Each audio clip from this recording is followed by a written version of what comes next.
Everyone. Welcome to our speedrunning showcase for Rady's Children's Hospital. My name is Miles. It's a pleasure to meet you all. My pronouns are he, him, his. I am a second year Cogside design student from Muir, and I will be your host for today. I have been a Triton Gaming officer since fall 2019, and I was the director of live events from May 2020 to January of this year. I've also done podcasts and casted for events like the Minecraft Battle Royale we had earlier this year, for those of you who participated or watched that. Outside of TG, I'm also a co owner for the UCSD Class of 2023 Discord. It's kind of dead, but working on reviving it with Yuri. I've also done some League and Smash casting for the SoCal Snowdown Tournament and the UCEI Holiday Invitational Tournament. And as for my involvement in speedrunning, I've done something called blind speedrunning before, which is basically I go into a game with zero experience and I try to play it as fast as possible. I was top 150 on Bowser's Fury back when it came out, but that was because I was quick to upload a speedrun and not because I was necessarily one of the fastest in the game. Um, I've also watched a lot of speedrunning content on YouTube. I've been following it for a while. Summoning Salt is a classic that a lot of people point out to. If you're interested in speedrunning, maybe some of these techniques pique your interest, definitely check out Summoning Salt. They do really good, like 40-minute videos on just like the entire world record progression of games, which is awesome. Then I've also watched a couple of speedrunning YouTubers like Small Ann and Coney, just following them. Not necessarily the best, but the ones that are entertaining. But we do have some fantastic speedrunners, and I'm excited for you guys to meet them. But first, I'm going to go over the kind of the structure of the event and Rady Children's Hospital, how we're benefiting them. Triton Gaming will raise critical funds in support of Rady Children's Hospital in San Diego, which is the provider of care to 91% of the region's children. Among them, nearly 55% are either uninsured or underinsured. Your contributions to Rady Children's Hospital ensure that every child receives excellent medical care every time, regardless of their ability to pay.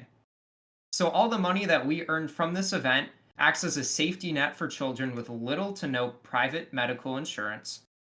For those of you who have been fortunate enough to be in a good spot this quarantine, I really encourage you to give. This is the perfect time, and there are people out there who really, really need it. Rades is also trying to create a healing environment designed to enrich the experience of patients and their families. They have something called the RCH Chadwick Center for Children's and Families. The Chadwick Center is an accredited Children's Advocacy Center, CAC. Don't worry, I'll explain what that means. It basically provides family focused and trauma informed services to children and adolescents who may have experienced or witnessed maltreatment, abuse, or violence, all terrible, terrible things. And those are the type of things that can really ruin a children's experience, ruin a child's experience for their entire life. So it's super, super important that we support stuff like that so that they can grow up normally. And also, they're working on life saving technology and research, such as the RCH Genomics Institute. Rades one day wants the infrastructure to be able to genetically sequence every child at the hospital. And the reason why sequencing is so valuable is that you can diagnose and catch certain disorders and diseases, even if their conditions aren't nearly as visible. And that way you can kind of treat them, even if you can't visibly see what's going on. And in a lot of cases, it's a matter of life or death. Sometimes there are infants that come in and they're kind of hovering on death, and the children's hospital is the only net of safety that keeps them alive. So again, another reason why it's super, super important to support Radies. Now then, for the structure of the event, we're just going to be showing you some speed runs. All you have to do is sit back and enjoy. Obviously, donating is encouraged, but I acknowledge that that's not something everyone can do right now. And we have milestones for the public. It's basically the sum of everyone's donations.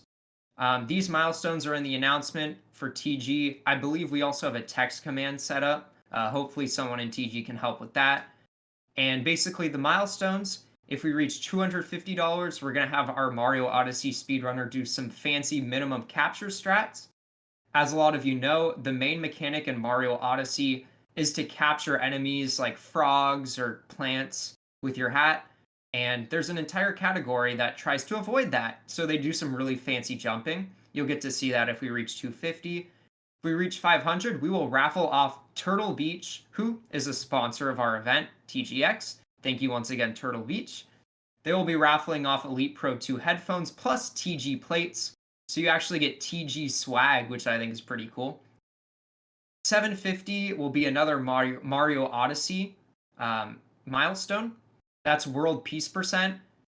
When you play through Mario Odyssey, any percent, you complete the game as fast as possible, but you don't necessarily save the world. You kind of just like save Princess Peach. So world peace percent is really going back and helping out all those different people. $1,000. Everyone on stream will do their best to sing "Jump Up Superstar." Uh, I don't think we're good singers, so if that's something you want to see, then try to reach that milestone. And if we do manage to reach 1,500, we will raffle off an Aorus GE Force RTX 2060. So if you want a graphics card, you know what to do. And now I think we are about ready to pull our other speedrunners in. We're going to be bringing in Sam and Rana, and they're going to introduce ourselves. And let's drag them in right now.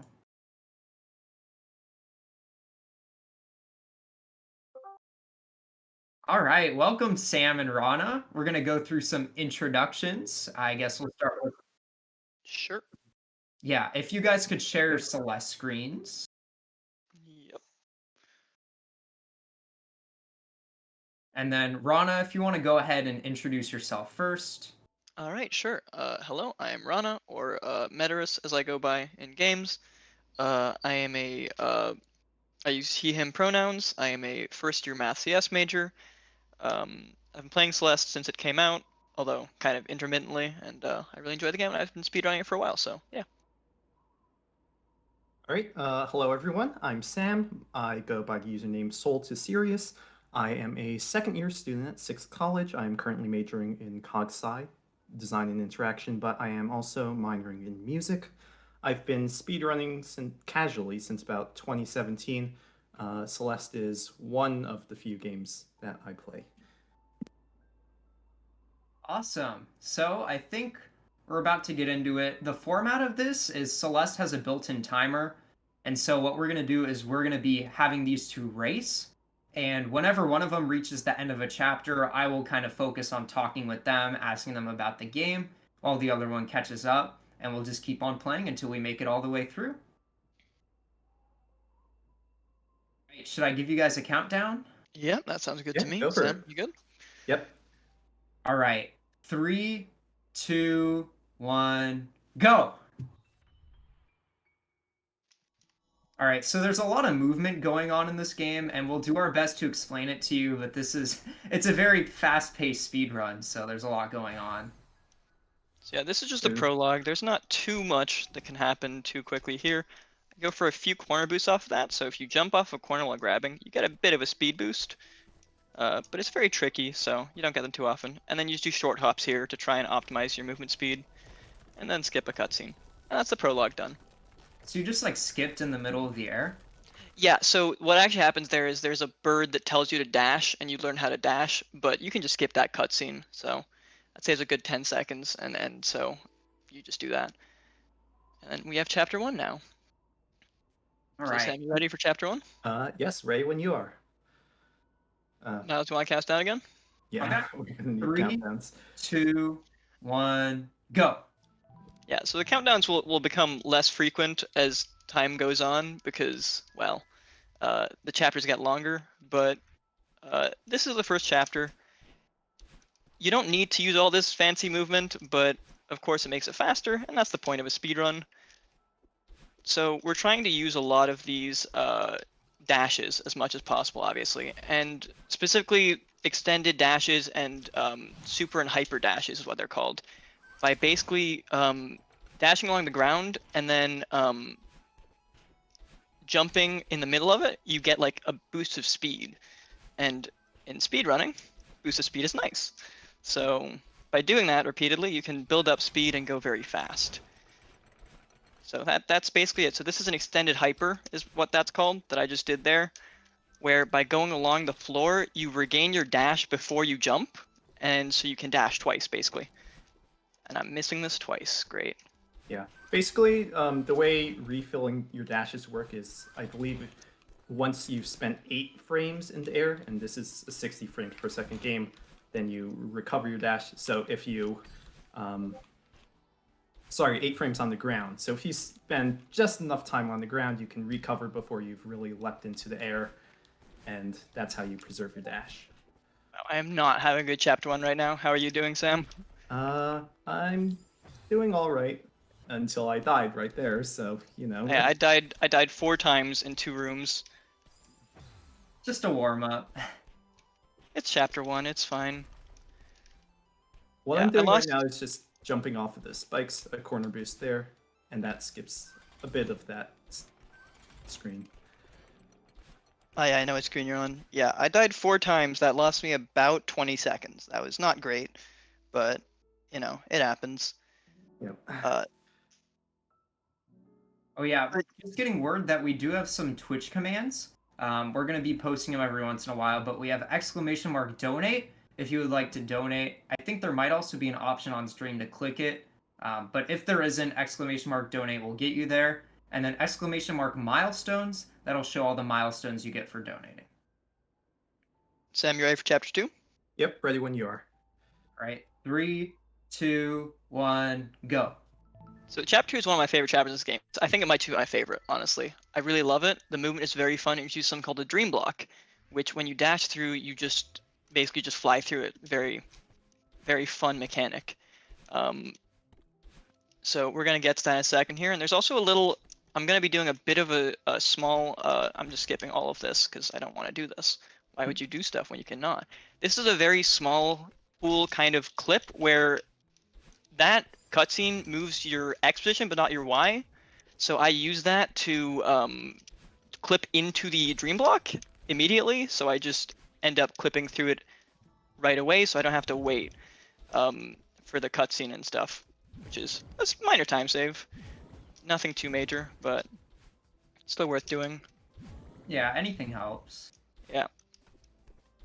One nice thing you can do with dream blocks is if you need a little bit of extra height once you get out the end of them, you can just hold the jump button down, and that will just launch you just a little bit higher, which helps in some spots. Yeah, and now we have Badline chasing us. This is our anxiety and fear and all of the negative emotions. It's a pretty fun section of the game. Kind of annoying to deal with when you're first doing it, but okay, I'm just missing that jump repeatedly. All right, there you go.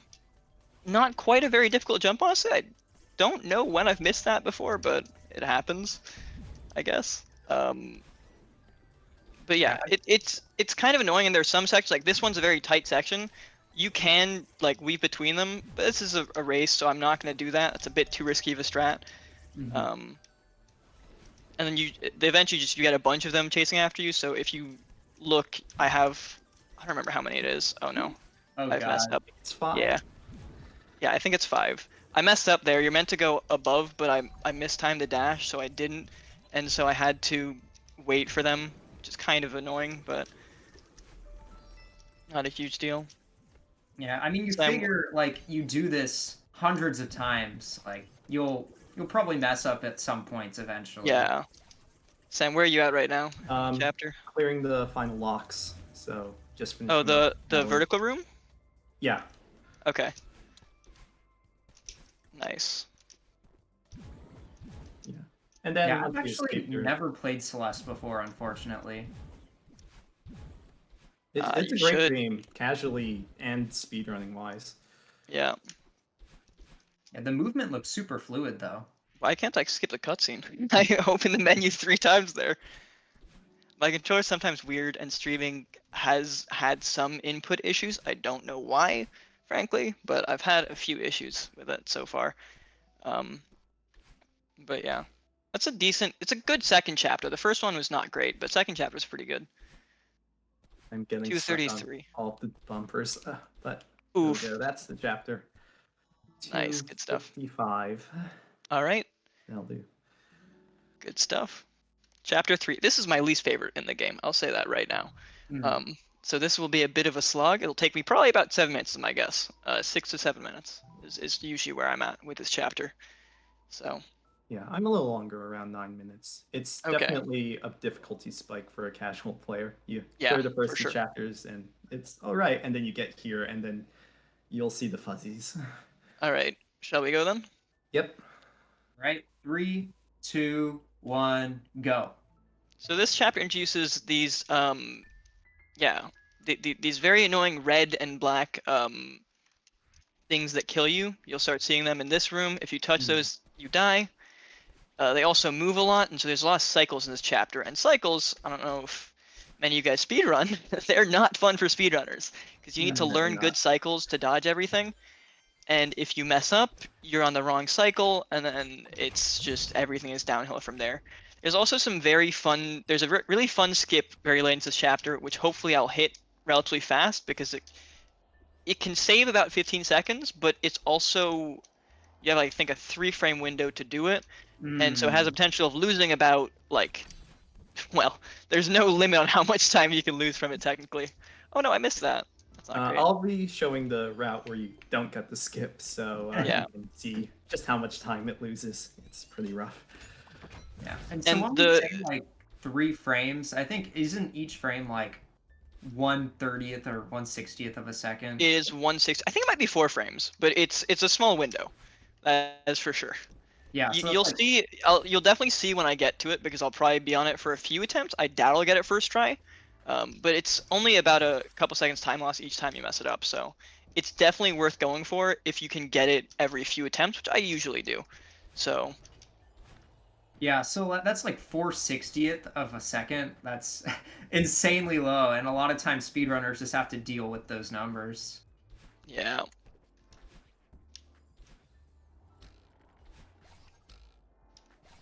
But I mean, if you want to get the best scores, that's how you do it. You just try these tricks over and over, and people get them consistently, which is the wacky Yeah, part there of it. are some in the latest chapter that was released, chapter 9, which is very, very difficult, quite fun.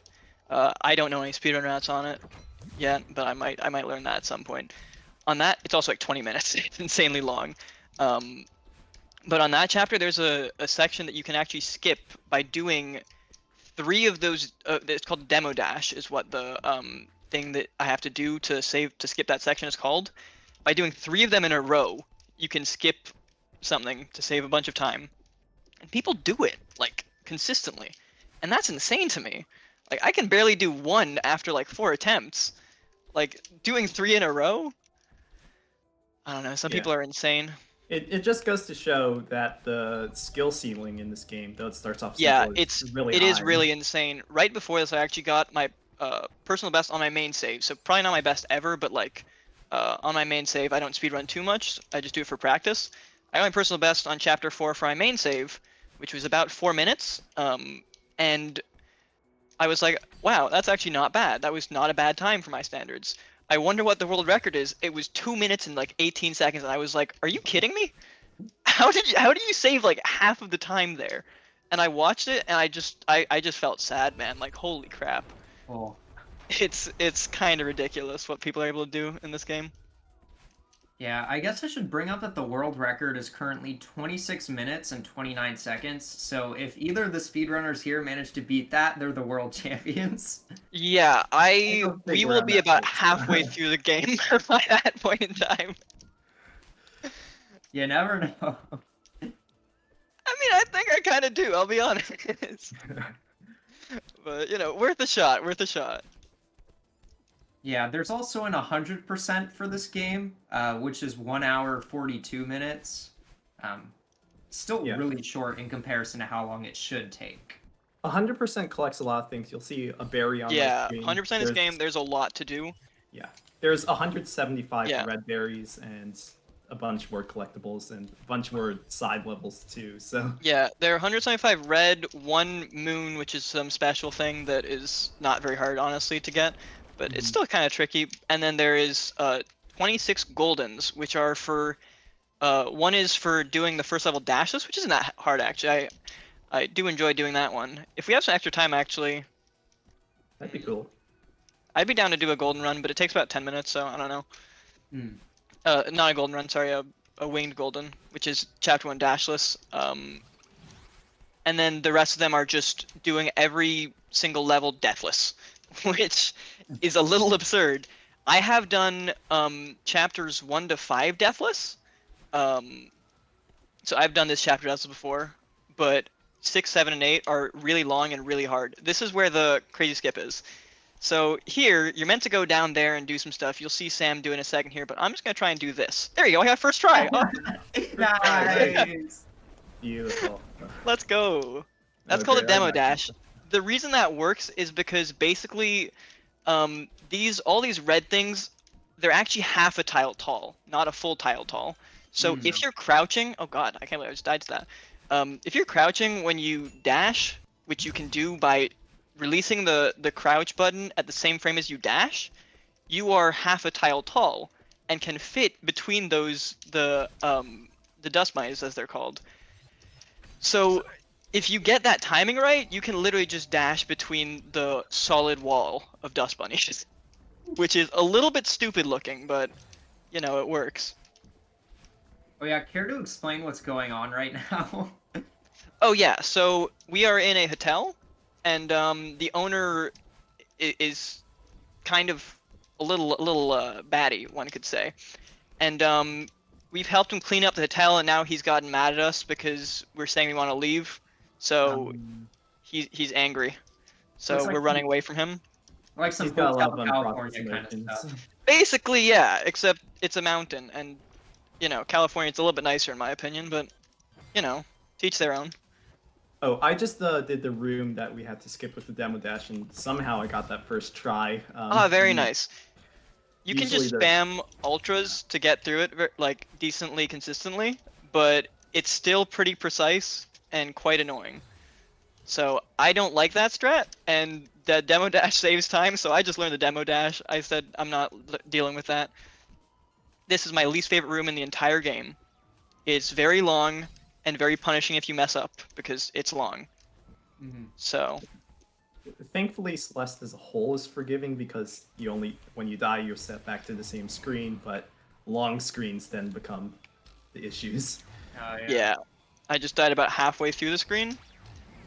I'm getting some weird input stuff, which I'm not a huge fan of, but I'll make do. My controller has had these issues for quite a while now. Okay, I just had a massive frame drop. Oh boy. Thanks. But we're doing alright.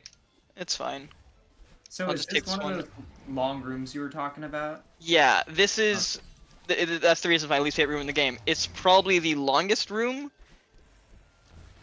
in this route, in just the regular A sides, and it's just very annoying, and there are cycles, and if you ever slow down and you have a different cycle, it can be tricky to kind of adjust to that.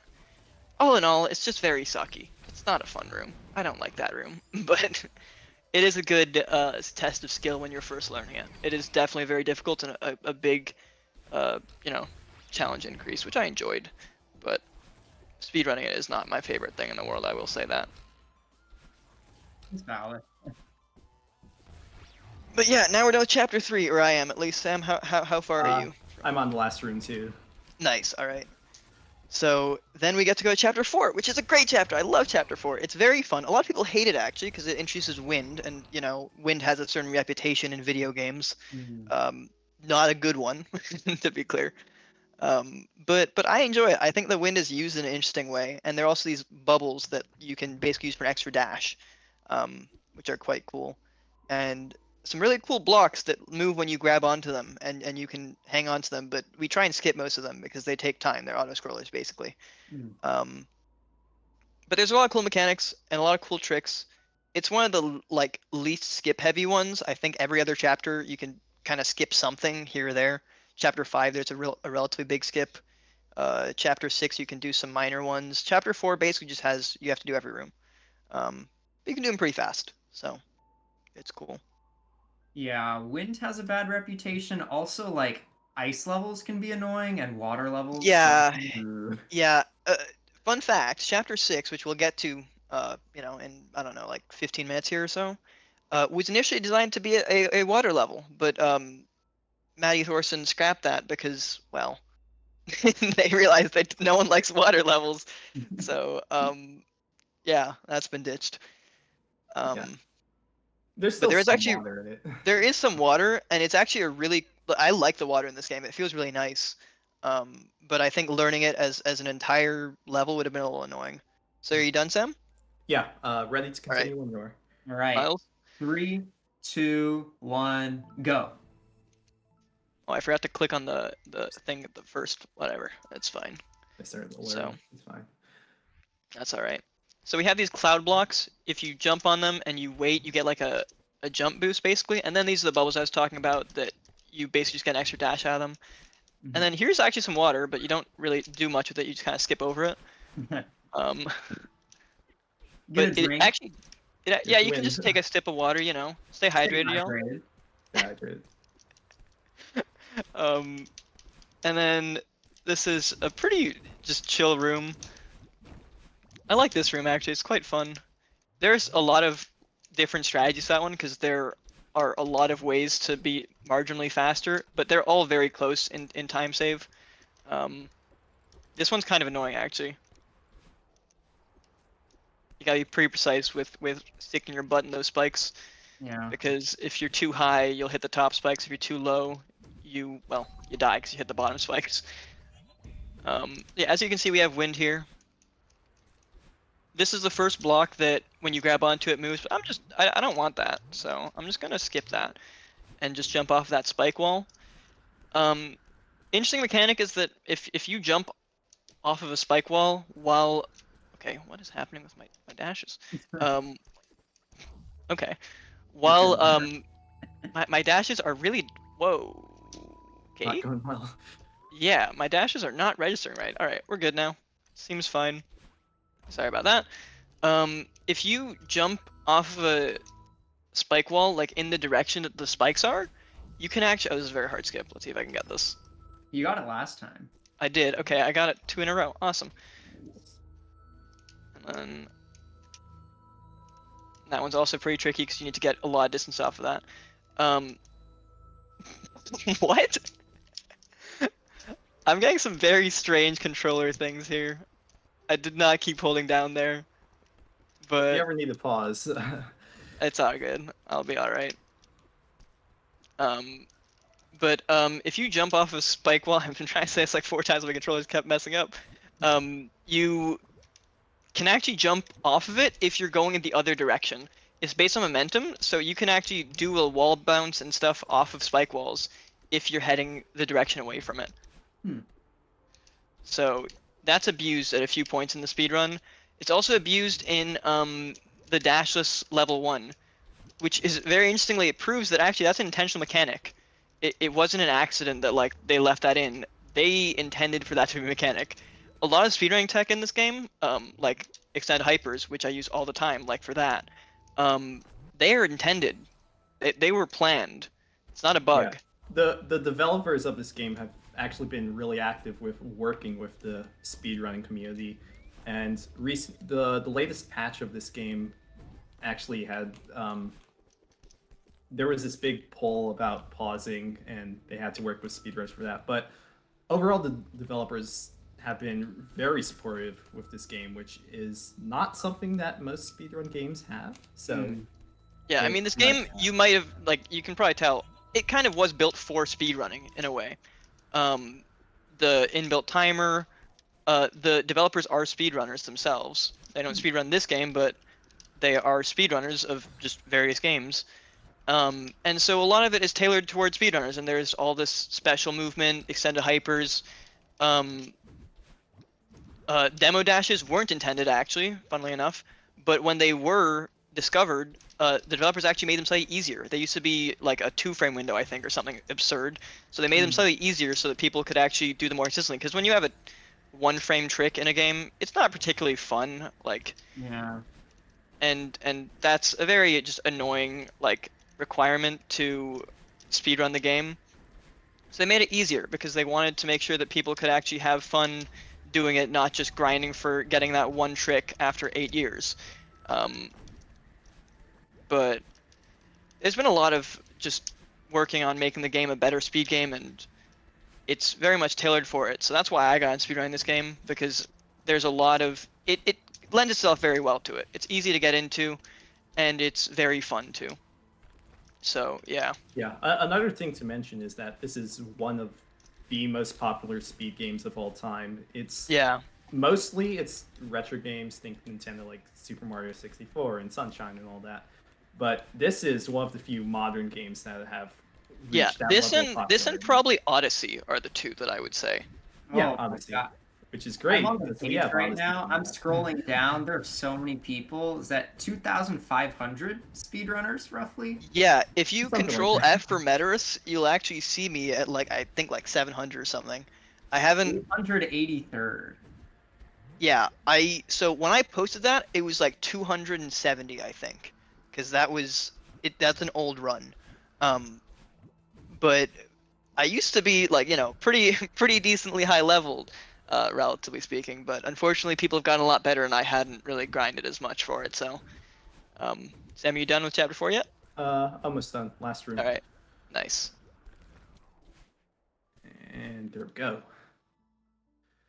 Oh, you guys want me to count you down? Give him a second. I think he needs to get to the menu first. My Yeah. bad. I was checking some other stuff. You're good. All right, ready, go. Okay. Oh, are you going? Oh, not yet. Oh, I just hit go. Okay, wait, just hit go, and there's gonna be a postcard anyway. So Yeah. Count that on the postcard, I guess. Let's give us a countdown. Okay. 3, 2, 1, go.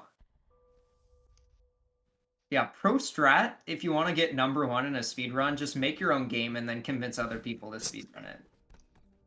Only get better than you. Make the People game are- Why you leaving the patch dev it? I don't fixed? know. People are way too good at games. That's the issue. Okay, this is a very fun strat. You're meant to go left and use a bubble to like do stuff here, but I don't want to do that. Oh, I messed it up. Okay. That's very anticlimactic. I messed it up twice. Crap. Why am I not getting my dash back? Right. Here's the bubble that Brando was talking about. Just go all the way across these screens. Have you've already done that, and I've messed it up like 4 times? Oh wait, might be talking about different bubbles. Oh, that is possible. Okay. Why? Okay, there you go. First try. You can do some much nicer strats there, but I don't know why my controller is not having a good time right now. That's okay. So yeah, that was not my greatest, but it's all right. I'm rooting on Sam for this one. Is Sam ahead of me right now?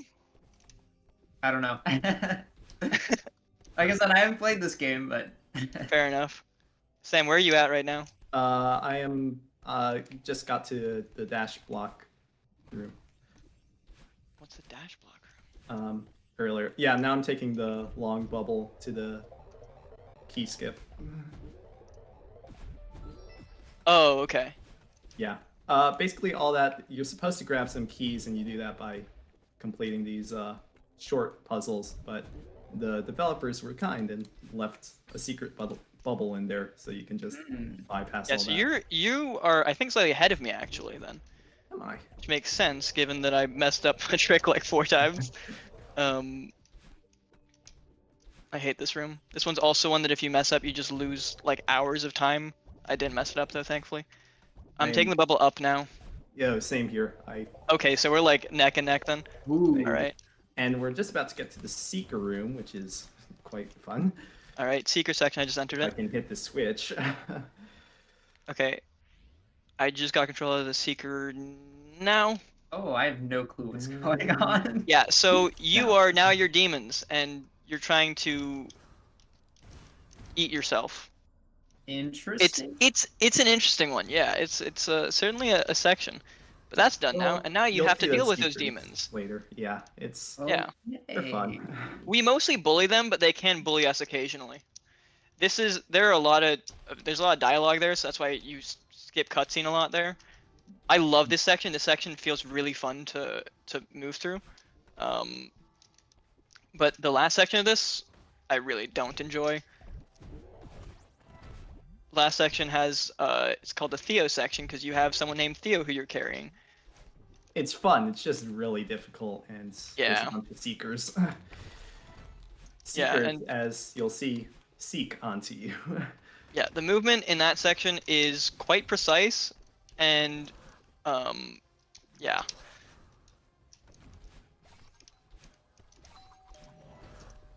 Yeah, it's interesting. Never played this game trying to interpret what's going on.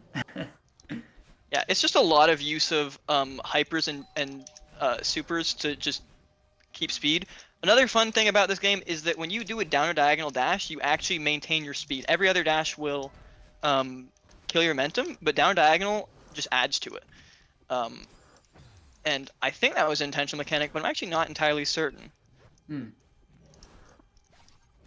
Yeah, but also like going through all these different environments, like you'll stay in an environment for like less than 5 minutes, and then like boom, you're onto a new one. Yeah, it is quite quick. So this is one of the biggest skips in the game. In this section, you have to go through and find 2 keys. There are some doors over here. I'm just gonna. That's like there's a key door there. You don't actually need to go there, but I just thought it would be nice to show.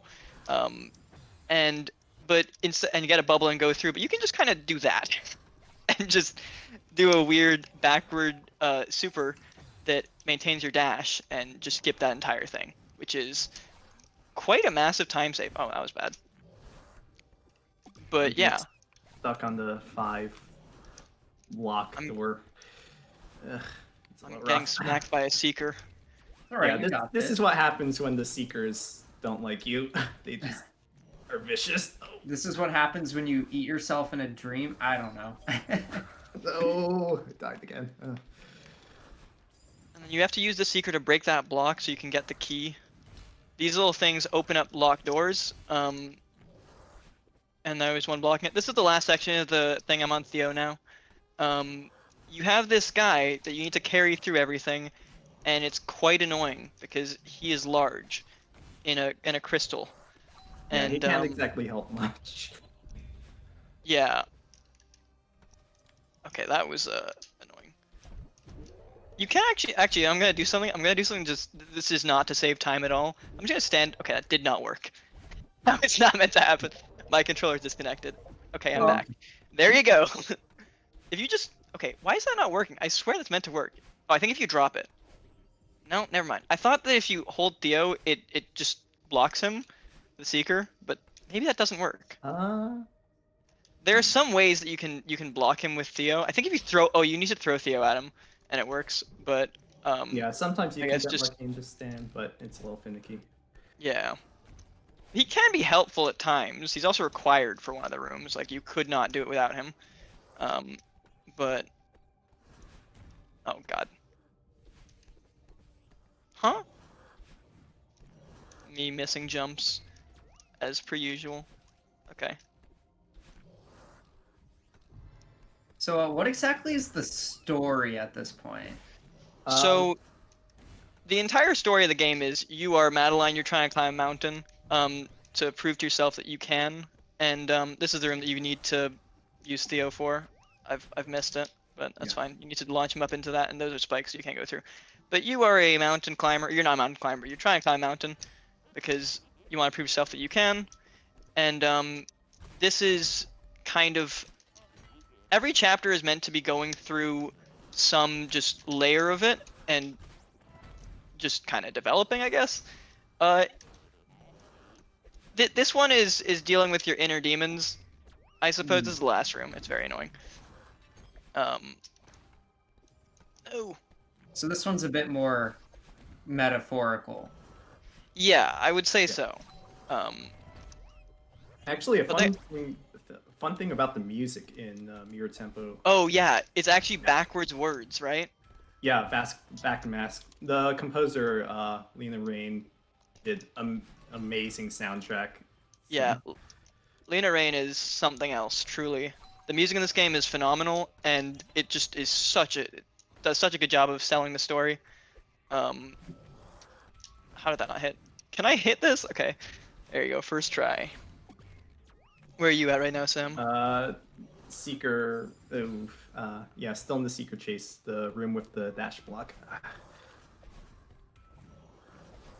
Wait, pre-Theo? No, in Theo, thankfully. Room with. Wait, what's the I've dash got block? like the one that launches you horizontally across the room. Oh yeah, okay, I know where you are. I've Okay. got only a few rooms left. Yeah, you're pretty close. Yeah, that was not a great mirror temple, I'll be honest. 7 minutes, 41. It's not fantastic, but it happens.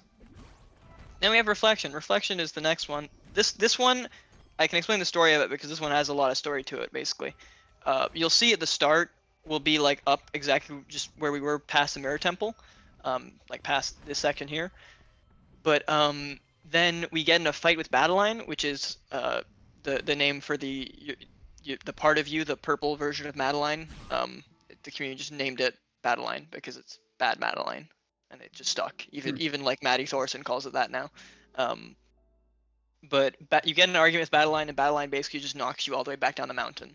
And so Reflection is you kind of trying to come to terms with Battleline, and it culminates in a very fun, very interesting fight scene. Which is one of the more interesting mechanics in the game. It's very unique, and I didn't see it coming when it happened, but it was really fun and very intuitive. I like that section a lot. So that's a fun one. It's kind of tricky speedrun, but pretty fun stuff. So should be good. All right, you guys ready for a countdown? Yep, I ready am. when you are. Yep. Okay, 3, 2, 1, go. Do you know it is impossible to outrun your own reflection? Ooh. Thanks, game. Yeah, so I'm actually switching. Do you use a analog stick for feather? Yeah, I use analog stick all the time. That's just what I'm used to. Oh, why? Like, I like pain, I guess. Yeah. Yeah, because- yeah. would most not things recommend you it. can- most things in this game you can use the D-pad for, but because feathers are 360-degree movement, a lot of players switch to analog stick if they're not already using it. Now you're underwater? Yeah. Are you going for leg skip, by the way? I did leg skip. That's basically you just jump off of a spike. You did leg skip?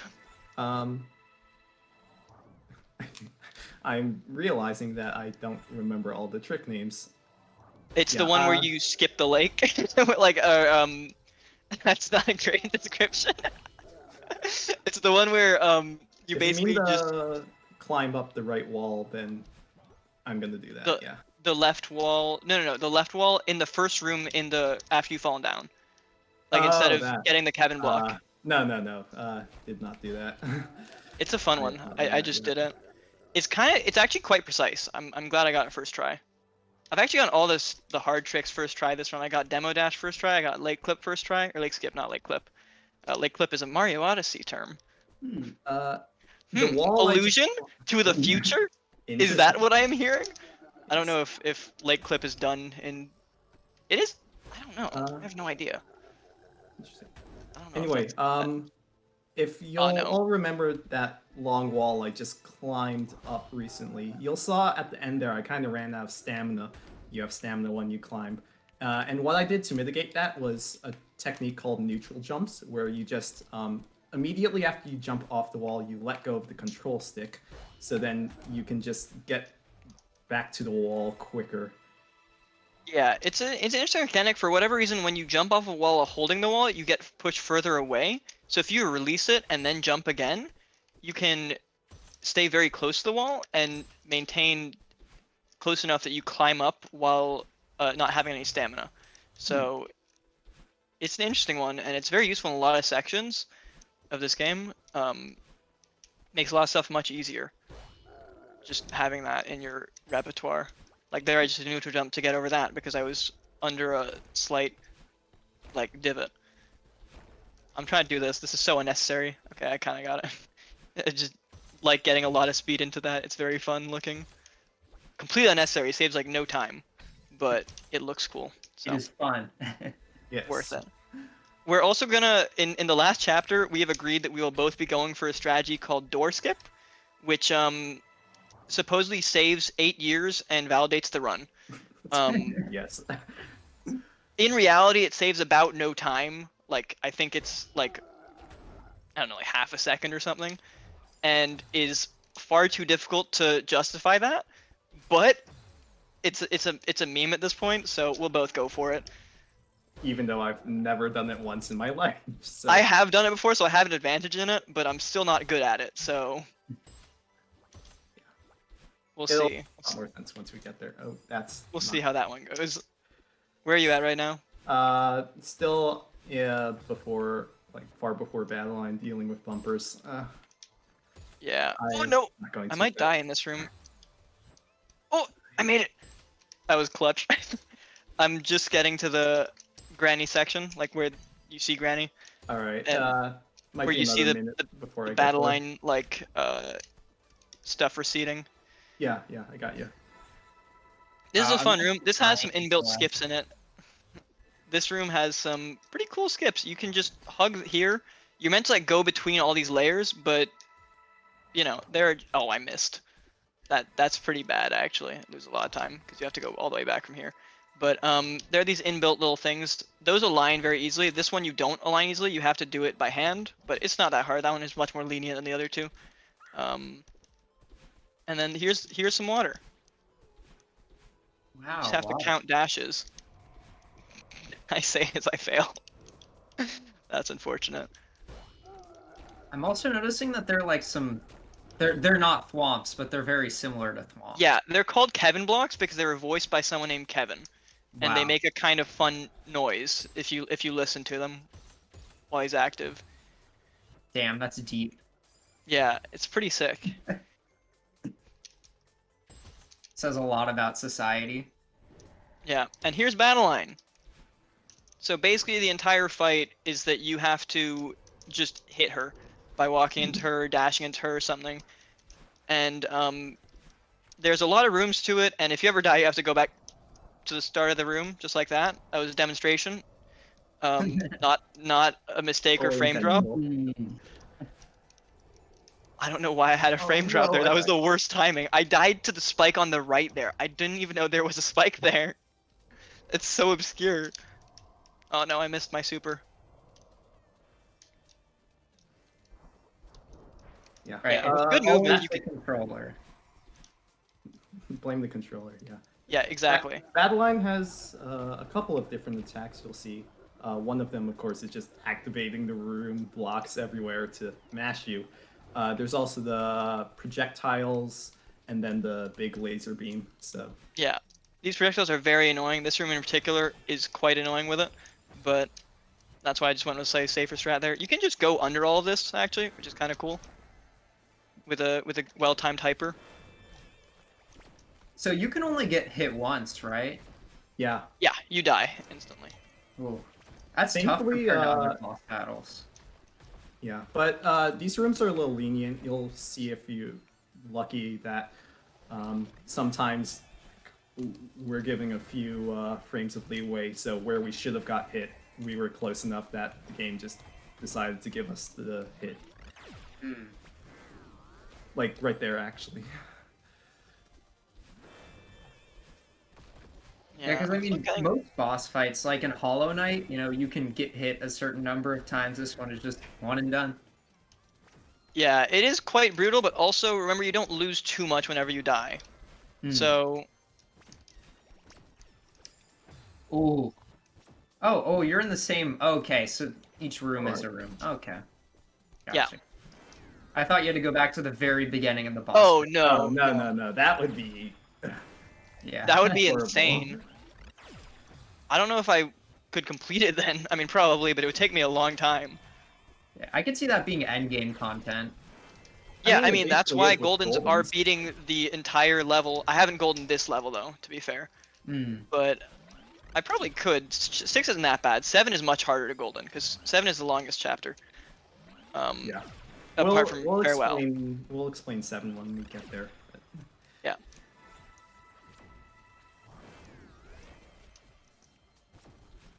Okay, I'm gonna go for. Oh no. I'm gonna try and get the reverse hyper off of this, which is so not worth a time save, but because I've died about 4 times doing. Okay, that wasn't even it, but whatever. We'll take it. This is a pretty long fight, though. Yeah, it is. Yeah, it's like half the chapter actually. Ooh. And I'm showing a very good job of myself dying a bunch, so You're get pretty good more at it more for a while. of it. It's very easy to mess up and die in this one. But I think you're getting back into it. Yeah. Oh, corner. Close. There are a lot of very vertical rooms as well. It makes uses of like a lot of different stuff in this section. It's very cool.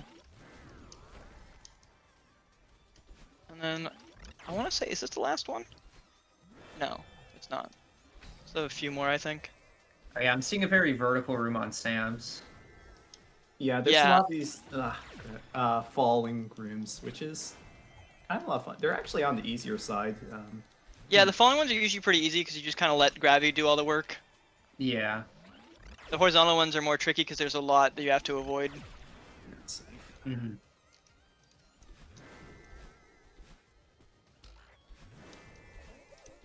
Yeah, that was the last room actually. And then you get a second dash.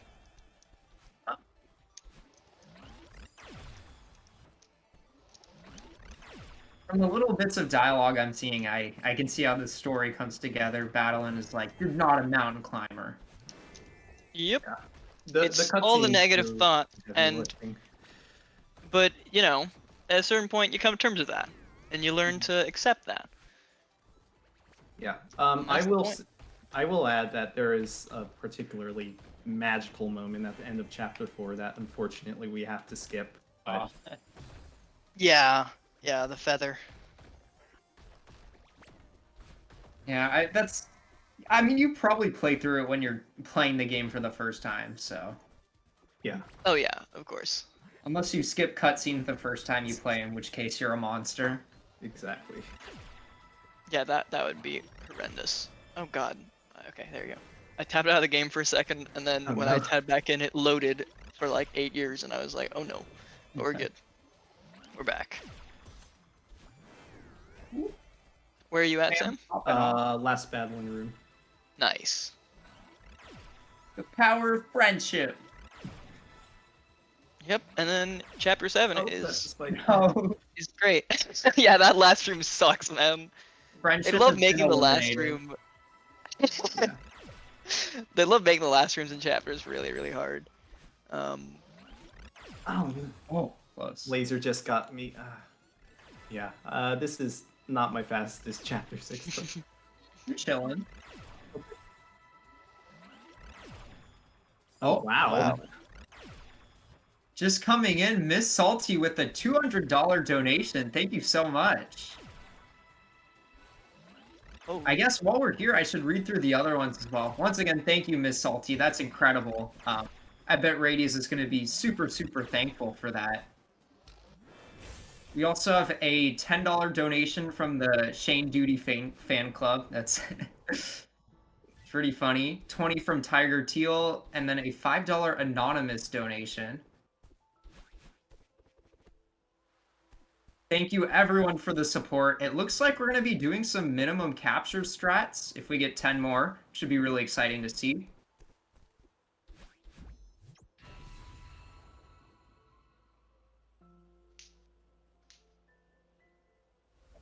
And that's chapter 6 done for me. nice. How about this? I might try and do chapter 7 and 7C. I'll swap over to my main save and do 7C at the end if I can. If I can fit that in. Probably I don't know if I all can though. covered. Well, it's also a hard chapter. 7C is, so I'd have to like second try it or something. Like, Yeah. Let's keep Yeah. moving for now. yeah. Should I count you guys down? Yep, go for it. Go for Ooh, 29 deaths. it. Yeah. Not my best. It's all good. You made it through. All right. 3, 2, 1, go.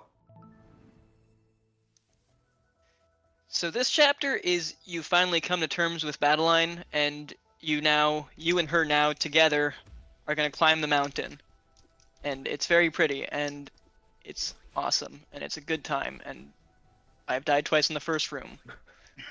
Happens to everyone. The way this stage is actually broken into multiple sub stages, I would say. There's 0 meters, 500 meters, 1,000 meters, 1,500, 2,000, 2,500, and finally 3,000. So you'll get to see a lot of scenery. That is change. actually based on the original Celeste. This is not the first Celeste that was ever made.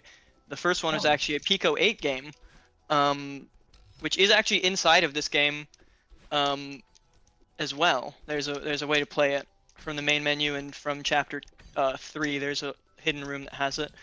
And in that game, basically the entire game was broken down to 3,000 meters. There were 30 levels, and each one was increasing by 100 meters. So it was 100 meters, 200 meters, so on and so forth. So when I first saw this, because I played through that game many years ago, I actually used to speedrun it, but I don't remember any of the strats, I'll be honest. But when I first saw that, I was so excited. I was like, that's such a cool little throwback to that, you know? So I love that in this game. It's really nice. Yeah, would you mind explaining what Pico 8 is? Pico 8 is it's a very limited framework, game development like framework. It's like, like Unity and Unreal Engine and all that stuff exists for very modern games. Pico 8 is intentionally limited. So you have 16 colors, you have limited sprite space, you have I think 8,000 like words in total, where a word is a part of a computer like program.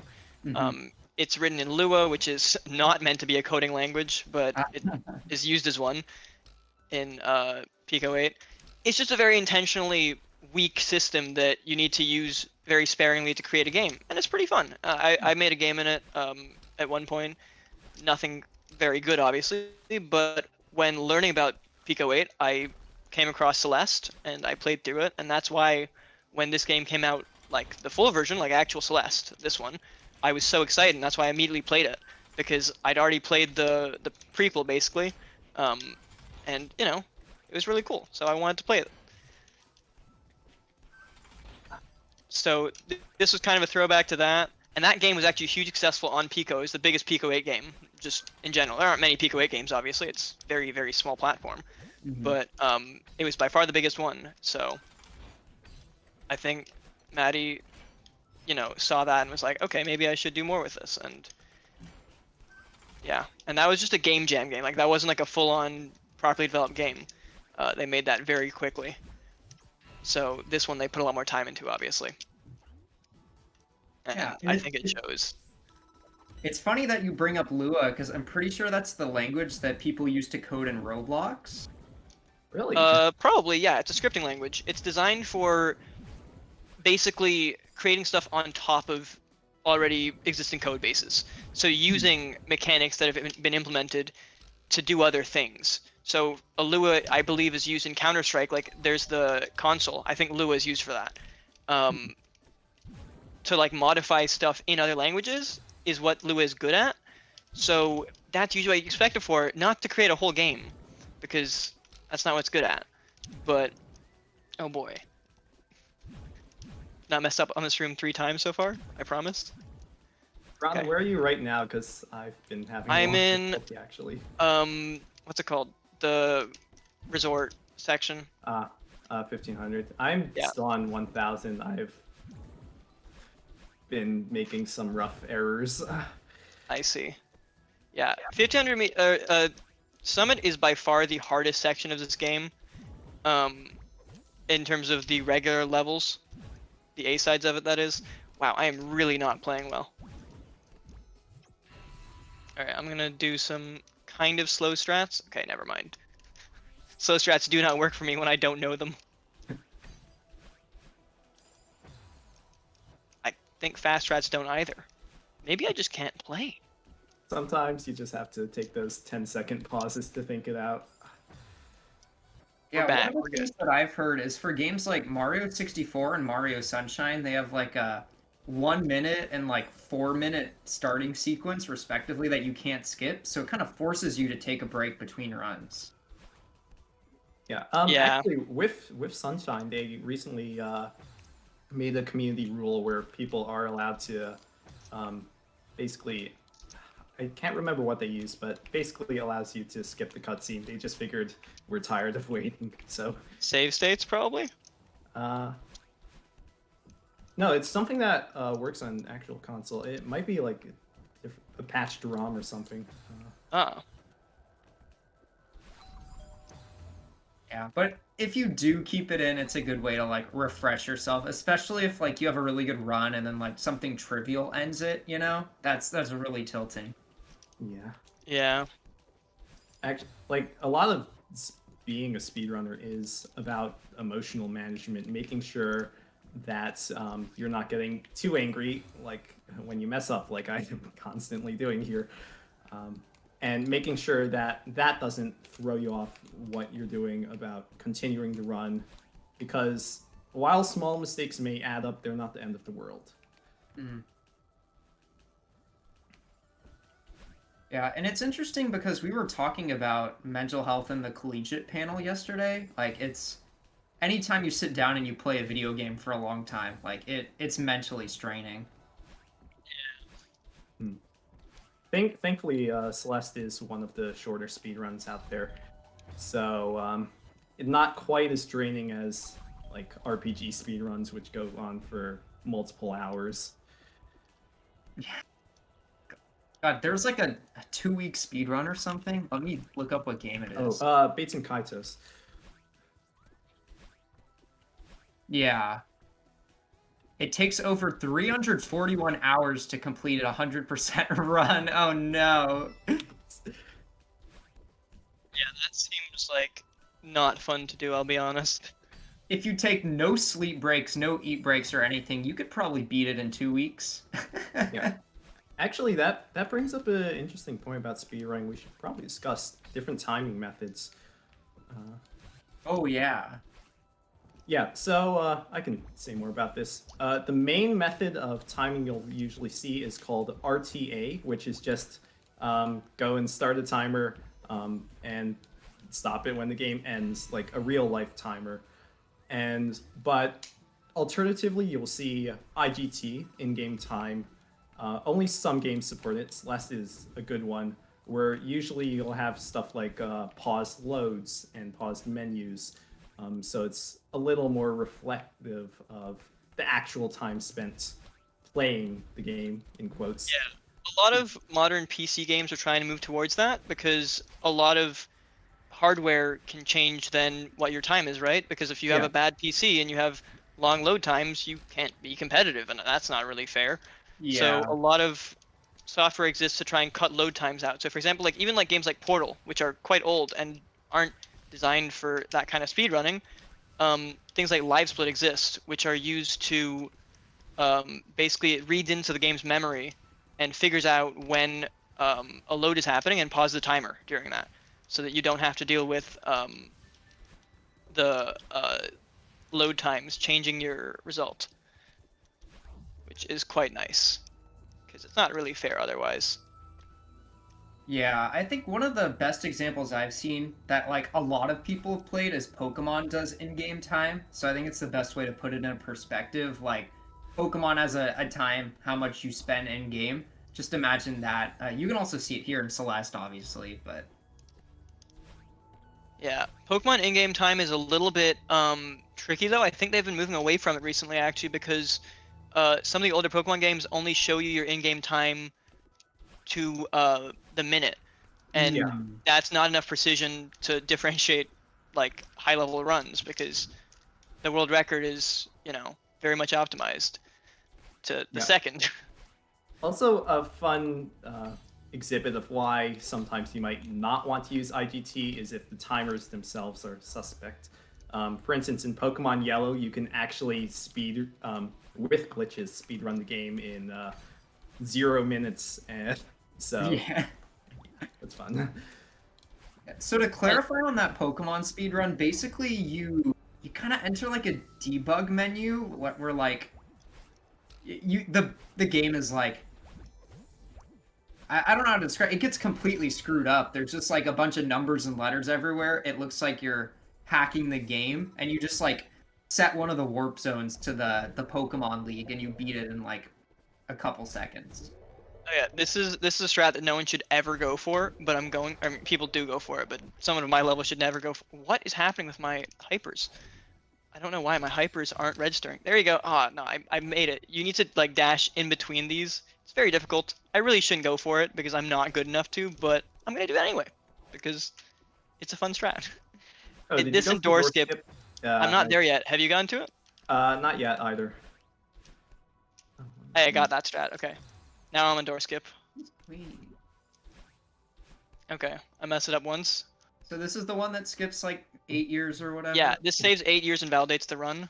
Yeah, definitely. You're meant to push these buttons and it opens up the door, but you can just dash under it instead. But it's quite precise. And my inputs are not working right. Oh my. That's troublesome. Okay, there you go. I got the first one. There are 2 of them. Hey, the second one's easier though. Nice. I got door skip. Nice. Run validated. Run validated, 8 years saved. Let's go. Oh yeah, for everyone watching, if we raise another, I think it's like $240, we will be raffling off a Turtle Beach Elite Pro 2 with TG plates. You get your own custom Triton Gaming headphones. Let's see if we can hit it, guys. I mean, how else are you supposed to speedrun if you don't have gamer headphones, you know? Hey, I've just reached 2,000 meters. That was extraordinarily slow, but I've had some weird controller issues. I'm really not doing my best, but it's alright. Here we go, door skip time. Oh, nope. The door skip time save. It's worth it, man. Go for it. I will give this one more go because I have never ever gotten myself through. I got halfway through the door. Unfortunately, my run will not be valid. I'm trying to do this strat, but my inputs are not feeling too hot right now. I'll be honest. Okay, I'm going for the regular strat. I can't do it. Oh, so I've been neglecting to read off the messages from the dungeons. Let me go through those. Go ahead. One of them just says Pog, which I agree, very Pog.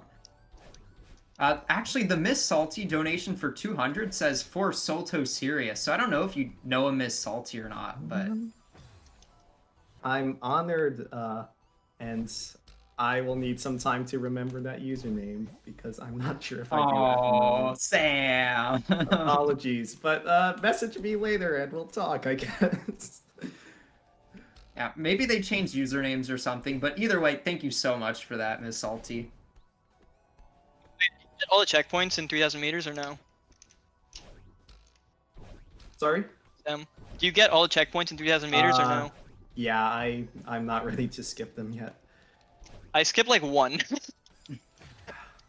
I'm currently on last room of 2,500 and dying a lot. I think I'm reaching my endurance limit. All my moves are getting wonky. Yeah, and then we do have a second donation from the Shane Duty fan club says, let's see those capture strats. Let's go. How close are we to minimum captures anyway? We have the minimum captures. We're just, if we get to 750, we go for world peace %. Ah, nice. I can probably put some money towards that.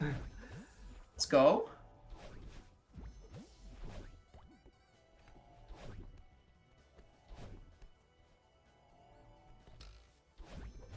Yeah, so what do the collecting the strawberries do? They're just collectibles. They don't do anything in this game. You just show off. Fair enough. Oh, I completely choked on the last room of 2,500 again. Oh no. Ah. Yeah, it can be quite painful. Yeah, I think I was on PB pace until this room happened, unfortunately. Oof.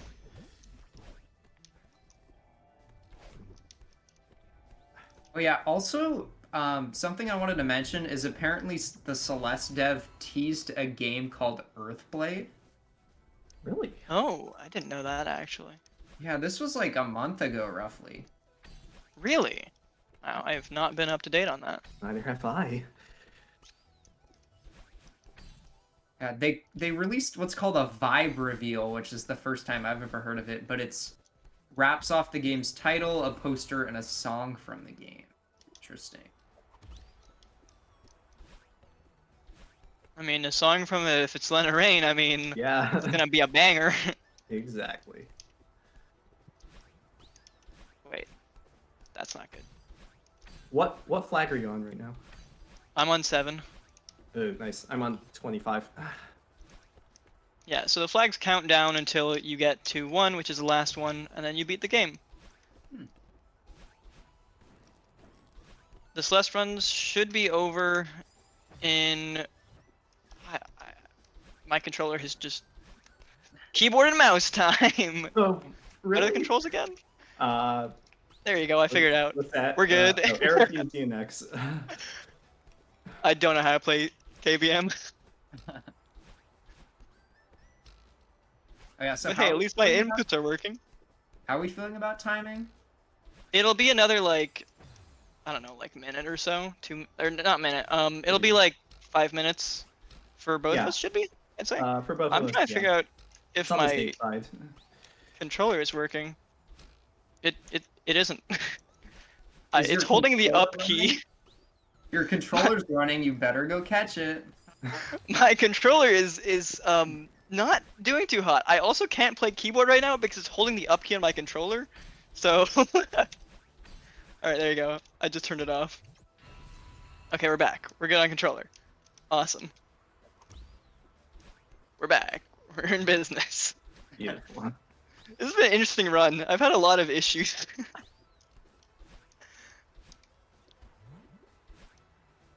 But we're good now.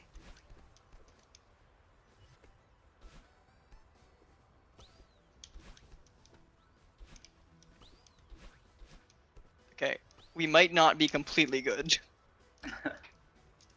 It's all right. Just you can do it. Finish it off. We're almost there. Come on. The summit is in reach. Oh, that input was so delayed. We're good though. Last checkpoint. All right, we have another $25 donation, this time from Serenia. And then we have, this one's interesting, 2 donations from Jams, 3.14 apiece, saying a piece of pie for Sam and a piece of pie for Rana. Aw, That's cute. thanks, Jams. Thank you, Gems. We will be giving you some strawberry pie at the end here. Have you guys actually Right. gotten like a single strawberry? Yeah, I think we each got 2 probably. It should be about 2. There's I know Yeah. there's one on 2000 in the summit. And then there's also one on in chapter 3. It's a Yeah, I small don't know. pie, but it'll work. Yeah, it's a little sad looking, I'll be honest. Yeah. Well, it's There's like no 95% strawberries done. on it. Yeah, but that's the speed run. I can show you guys a pie from a complete game, which is a little bit more fun if you'd like that. And Go then for it. there's also core, which exists. But yeah, the complete game, there's a lot of stuff. You can see all the collectibles there. I have 7,000 deaths on that. And then if I just go to epilogue, I meant to click not B. I mean, not to flex or anything, but This is what 192 strawberries looks like. It's a little more exciting. Everyone's a little bit happier too. I also have 82 hours on the save because Gosh, I'm completely forgetting how to do flag 10. There we go. oof. all right, hopefully you can get the sub hour. Oh, 1 minute left. It's gonna be really tight. I don't think so, but It's all right, you I got will this. try my best. Go into beast mode.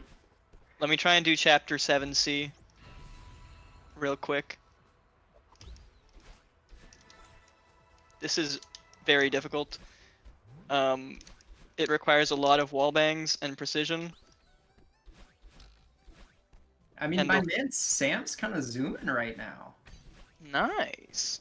Well, I don't have this. This can theoretically take a minute if I do it perfectly, but I definitely won't. So I haven't done think this I'm gonna be chapter in a just very shy of long an time. hour. Oh. Yeah, that's it. But let's see if I can make 30 seconds. See if we can get sub 2 hour. Sub 2 hours. All I have to do is not mess up flag 2. How hard could that be? All right, this is called the Gauntlet, as some people like to call it. It's the longest screen I think in the entire game. Or Yeah. maybe chapter 9 final is a little bit longer. I'm not sure actually. But it's a very Right. long screen. I don't remember how to do it properly, so we'll see if I can complete it. We have Sam finishing up right here. Last flag. Yeah, I don't think I'll be completing this. Explain those. Oh yeah, Rana, what was your score so I can compare it to speedrun? It was, I'll pull up the exact time. It was 51 something. But okay, I'll do one last attempt at this and then I will give up because this is very difficult. Yeah, right. Nah. Too hard. Oh, I I haven't went on pressed Celeste Classic on accident. Whoops. 5201.132. I can do Celeste Classic. This is the Pico 8 one. It's very cute looking. 5201, you said? Yeah, 5201. I won't play through this entire game because I think that we need to move on to other runs, but this is the original. 5201? That's like 1360, not bad. What does 1360 mean? Oh, on the 1360. leaderboard. Yeah. Yeah. Yeah, my personal best is still like, 43. Yeah. I But actually either didn't way- post my personal best because my actual personal best was interrupted because I actually didn't own this game at that point in time. I was still Steam shared on it when I was speedrunning it. And so my friend launched a game and it exited me out of it, and because it was then basically it looked like it was spliced because the recording cut. So Oh, it that's wouldn't have been awesome. valid to submit as a run. So my PB is 43:34, I think, but the one posted is not that, unfortunately. Gotcha. All right. Well, thank you both for coming. Thank you so much for No coming on worries. speedrunning. Thank Great you job, for having both of us. you. Thank you. Yeah. Any last thoughts, comments from either of you guys? I think I'm all right. I mean, you should play Celeste. It's a great game. Very fun. Might take a Yeah. little longer than for us, but would still recommend.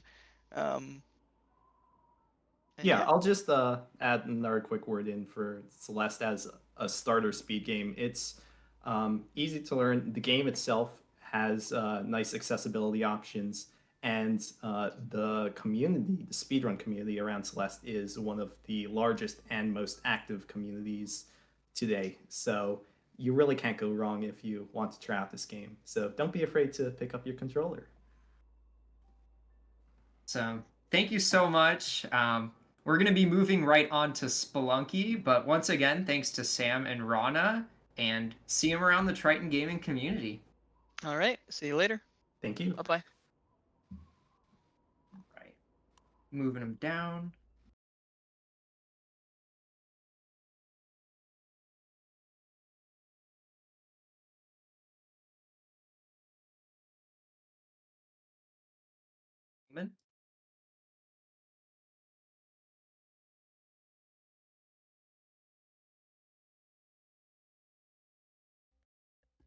All right. Now we have Shane. Shane, would you like to introduce yourself? Um, yeah, so I'm Shane. I'm a fourth year or upcoming fourth year biochemistry major. And this is Spelunky. So I'm in the main menu right now just because I love the music. But Spelunky is a roguelike game where you die a lot, right? And you progress through these levels, going deeper and deeper into the ground, hopefully to beat the bosses. So what I'm going to show here is the normal. I'm going to try to show the normal mode bosses, and this is actually kind of difficult because I'm going to try to show you guys the normal bosses. And the reason for that is because this game is completely random. So all the levels are like predetermined. So there's 4 levels of one zone, then another 4 levels of another zone as you keep going down. But the generation for all these levels is completely unpredictable. I have no idea what I'm going to face. I'm just going forward and hoping to not die due to my experience. So naturally, all of the best speedruns for this game take an extreme amount of risks and take days upon days of grinding to first of all get the correct items that you need in a quick enough time, but also to just not die while you're taking a significant amount of risks. So I'm not going to do that because we don't have that much time. So I am just going to try and beat the normal mode, the normal ending of this game in less than 10 minutes. Which is required for the Speedrunning achievement, which is a major milestone of a lot of players. But of course, if you look at the official speedrun website for this game, it's completely like trumps, right? Like the I think the any percent world record for this run is like less than 2 minutes, which is really insane. Yeah, so this is a very, very RNG dependent run, right? Yeah, absolutely. I'm just hoping I don't die pretty much, and I just try and use my skills. So some levels are kind of predetermined, like that one. There's still a generation that happens in it, but you know that boss is going to be there. This is actually a pretty decent pace. Should probably be playing safer. But yeah, so we just went through the mines. Oh, this is going to be annoying. Oh god, So no, lava lava instantly kills everywhere. you.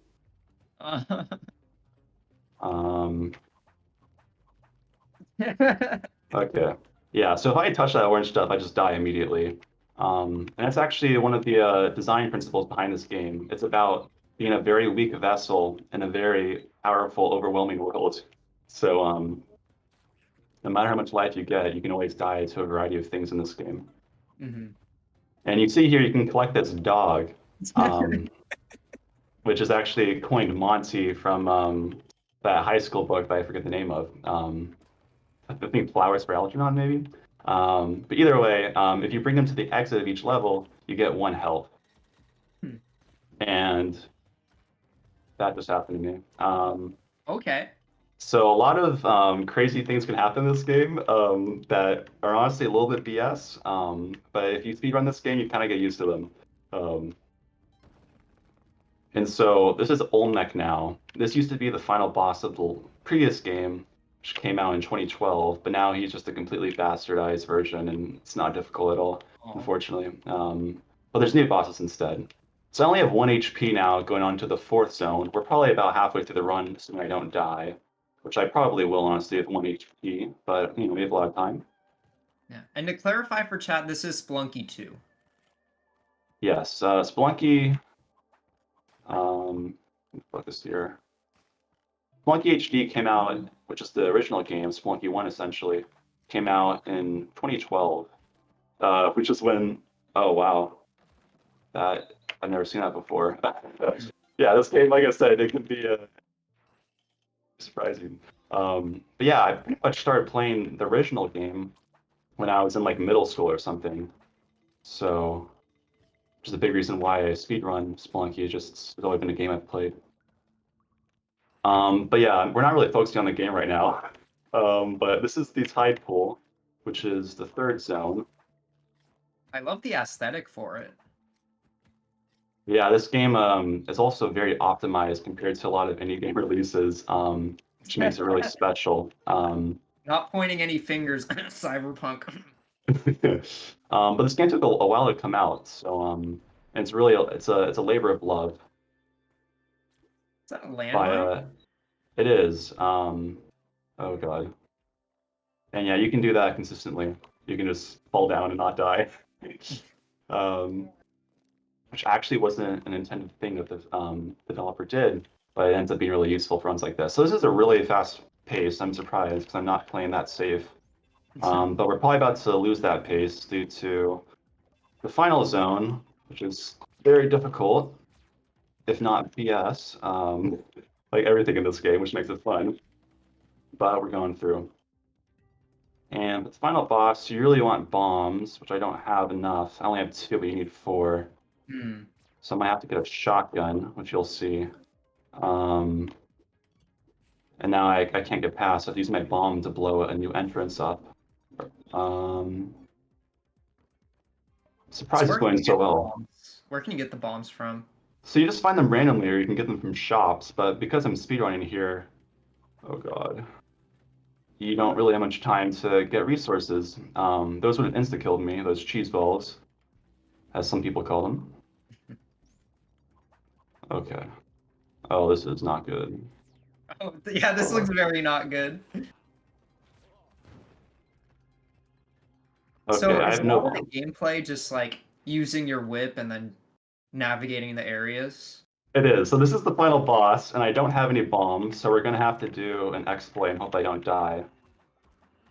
So she can't target me here. Oh no! Oh, I guess you can. Okay, I didn't mean to do that. Ooh. Well, either That's way, that was the normal mode boss, which I hoped to kill, but we got there really quickly. So you guys have already seen a lot of the game. That's probably like 40% of the game right there, even though you probably haven't processed any of it. yeah. But I'll just show you guys mechanics now. So this is the shopkeeper. I just robbed You him. just robbed him. That's not Um, nice. oops. So okay, let's just reset. That's Yeah. karma. Oh my god, you just robbed the poor man. Um, that's true. Maybe I'm desensitized just because you got to route the shopkeeper to go fast, but that's a normal occurrence in Spelunky speedrunning. So I don't know about you, but I'm anti-theft.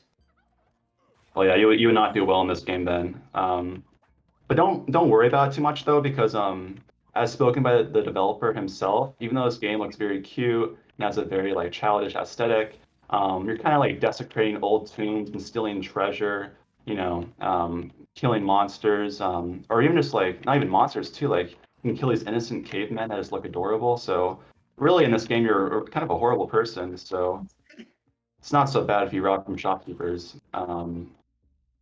And yeah, so you can actually, you might have seen there that was an arrow trap. You can actually whip them if you're precise, but it can be difficult as well. Mhm. So if you were going for like world record, what strategy would you go for? So you would be looking for a shop. So I just robbed a shop and got his pickaxe. But you'd Okay. be looking for a thing called a teleporter, which lets you just, break this time-space continuum essentially, which Okay. tends to be a pretty fast maneuver for speedrunning. I would agree. Um, Yeah. So I'm hoping I can find one in my resetting here. So I'd love to show that. I'm also looking for a jetpack so I can do a skip, which is really impressive. Um, but we might not find it. I mean, if you get far enough too, I might show you guys the end credits, but I also kind of don't want to because I highly recommend all of you guys to actually try Spelunky out. It's only $20 and it's a very special experience. It can be frustrating, but we're all at college because we want to learn. And this game is best for people who want to persevere, struggle, but learn, and which I think is most of us listening. So highly recommend it. It's very polished. It's a lot of fun, and it's very hard. Yeah, we were kind of getting some of those vibes from Celeste too, where it's all about perseverance, putting away your doubts. Yeah, I mean, like, I think a great thing about this game too is that it kind of contextualizes your successes. So a lot of people struggle to just even beat the normal mode boss that we just saw there, that I died to, um, in like their first 100 hours of playing this game, which is ridiculous, right? But I think it's also, I mean, this game's kind of an instrument to show how like success isn't just killing the boss, it's also just the journey and the learning that you do, um, which I think is great as well. Hmm. But I think we're done with the volcano, or it's called volcano, but it's just a volcano. And we're back to Olmec now. Yeah, the current world record for any percent is 1 minute 37 seconds. So that's insanely fast.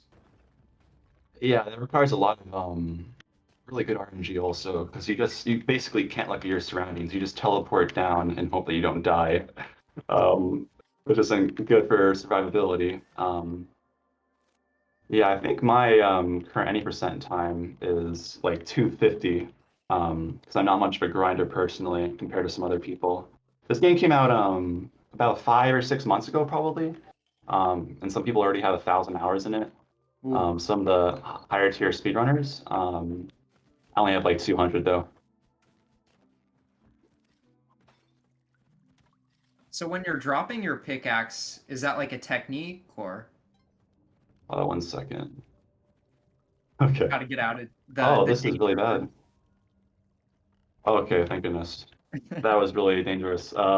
Yeah, so the whip is really the most powerful thing in the game that you can use. I'm really just taking the pickaxe so I can break blocks and skip terrain. Um, but the pickaxe also has durability, so even though you can hit things with the pickaxe, it also wastes your durability. Um, so you just get in a rhythm of swapping to your whip to sit. Oh yeah, Oh. yeah, that's a death, And then unfortunately. it's over in an instant. You're just back to the beginning. Yeah, it's funny. Like if you were like if you weren't a speedrunner in this game and if you died that far into the game, you'd probably feel really like upset. Oh, we got a teleporter. So this is why it's so good for speedruns. Oh. um, Is there durability on it? there isn't. Oh my Um, god. I'm gonna try and actually play a little bit safer so I can show you guys the teleporter. Um, it's, it's very easy to die immediately with this thing. Yeah.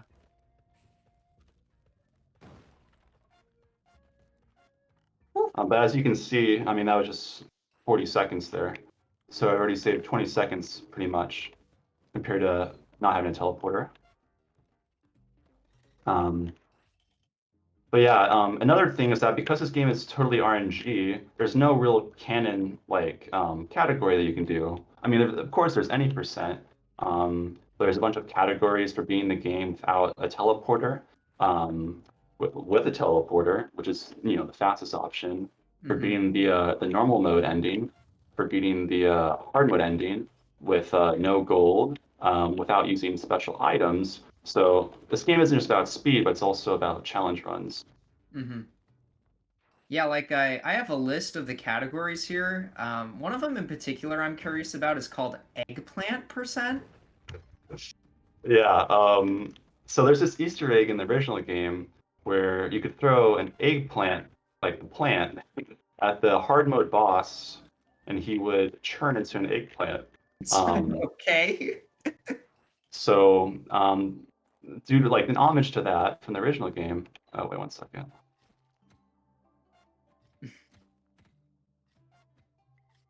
The developer put a special zone into this game, which is more intentional than the last eggplant Easter egg, and it's an achievement now in this game. Oh god, that turkey saved my life. Thank you, Okay, turkey. we're actually on really good pace here. I think we've cut off a minute already from our previous runs.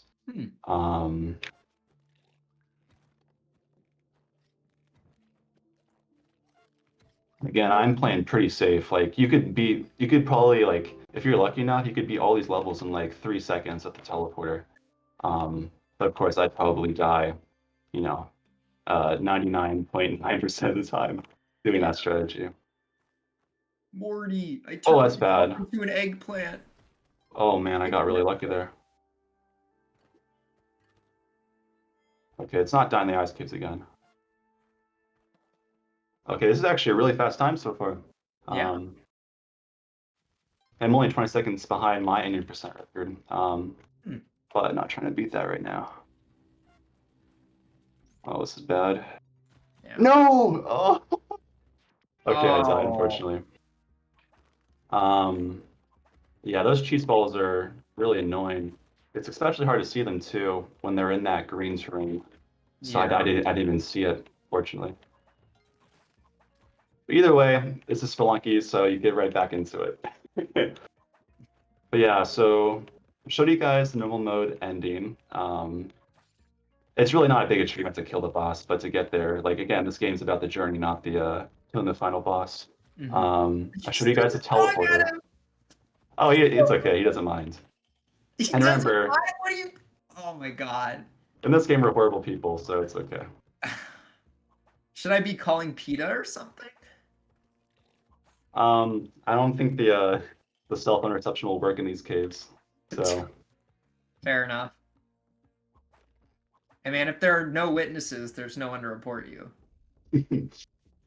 so I'm hoping we can find a jetpack in the shop because you can do a very crazy skip with it. If we have enough time, I might also just try and do the hard mode the normal way, which might take like 15 or 16 minutes, if things go well. Okay. And you might have seen there, with the back of my whip, oh god, okay, that was scary. With the back of my whip, I hit that lava man, but it didn't hurt me. So you can back whip in this game, and it's actually really powerful, because the back whip hitbox is extremely large. That was ridiculous. Okay. So you can see there, the back whip hitbox is so large that I killed that Liddy bug, even though it was above me. So that's a really important strategy to get down if you're playing this game. Yeah, sounds like it would be difficult though to kind of orient your whip the right way. Really, but you know, you get used to like so for example, like I'm not thinking so much right now when I'm playing this, and that's just because I have a bunch of muscle memory of like how you deal with a lot of like common situations you're faced with in this game. Mm-hmm. So all these levels are built from the same rooms. It's just that in each level, you know, different rooms are sorted together. Um, so it is the case that I have muscle memory of like certain situations you see. So like for example, oh, there's a bat in this position in this room generation, and you just kind of get used to like how you deal with that. So I have all these like layered experiences on me of like how you deal with these unique problems that you're faced with in each room that's generated. That helps me do these things automatically. Um, which is really interesting. Like, I mean, this game looks really easy, right? I think that's a very funny thing about it. Oh my god, that was high. Oh, Ouch. okay, that could have been bad. I forgot what I was saying. Oh, the game looks easy? Yeah, the game looks really easy, but the controls are actually surprisingly difficult. The game's really fast too. But yeah, either way, this game isn't meant to be speedrunning or to be speedran. In fact, the developer of the game was surprised that there was such a flourishing speedrunning community. So if you're a casual player, don't be afraid because most people that play this game are pretty bad at it. And I was for the first 200 hours that I played of like the original game. So Yeah, speedrunners have a habit of making the game just look easy. here we are in the ice caves again. Okay. Oh, I should show you guys this. Is that a mech? So you can get in this mech suit, Yo, let's go! and you can actually destroy blocks with it. And you can fly too, and you can also do this. Woo. Fire a plasma cannon shot. Okay, that's It's kind really of cool. I'll actually descend with it, even though it's really slow. So you can use it as like to fall down. Oh, okay. I thought you were stuck there. I was like, that was short-lived. Ooh. Oh no! Did it? Okay. That thing blows up really quickly. Oh god. So this is a dark level. So I can't see anything. Oh god.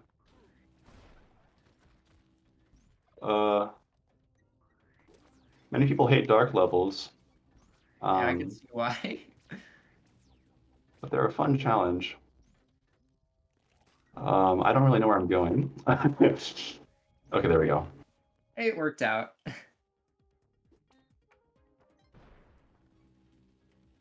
So, let's see.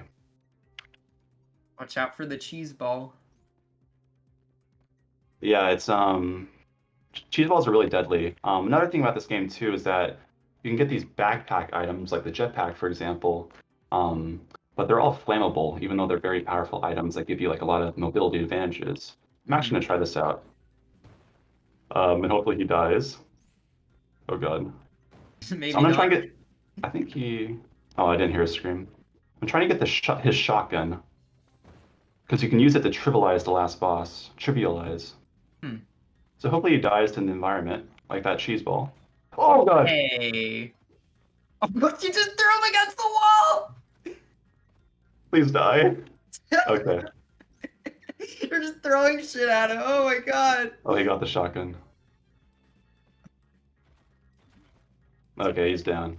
The poor Zoddle. Oh no. No! Oh, the body! The body is hurting me. Okay. Oh my, what a couple of seconds. Yeah, this game can be really chaotic. Okay. I need these ropes actually to cheese the final boss. Thought you were Okay. gonna shoot him. I'm not gonna lie. No, I'm not gonna risk that. Oh no. Okay. You're not gonna. You make it sound like it's a risk. Like, oh yeah, it might be a time loss if I shoot him. Okay, this is actually kind of scary. I need to focus. Oh. I mean, I wouldn't recommend shooting people because it's immoral, but you know. Okay. Okay, sorry. Okay, so we're on to the final boss now. I think I have enough resources to cheese it.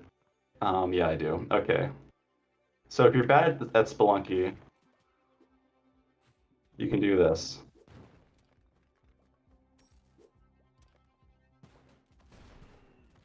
This isn't very fair, but Wow. that's probably how most people kill the final boss. Wait, is she dead? Yep. Oh Actually, my lord. I'll show you guys something too. So if you go up all the way here, this is the normal boss arena, but at the top here is the entrance to an extra zone, which looks very scary, obviously, because the cheese balls. Oh no! And Okay. I mean, I guess like I could have like ended the game, but there's an unskippable cutscene that's not even worth watching. And let's just get back into the heat of it anyways. yeah, we'll say that was intentional. But that's how I'd recommend you guys to kill the final boss. So maybe I have enough time. I'm gonna try and do the hard mode ending, which yeah, we'll see what happens. So in addition to the normal ending, there's this thing called the chain in this game, where you can do a chain of events as you go through the level, such as getting this golden key right here that allow you to unlock special zones. So you can actually, skip the quote unquote chain using, practice and a very special item, the jetpack. But that's due to RNG of whether you'll find it really. Yeah. But you see, you could have seen that I just got unlucky.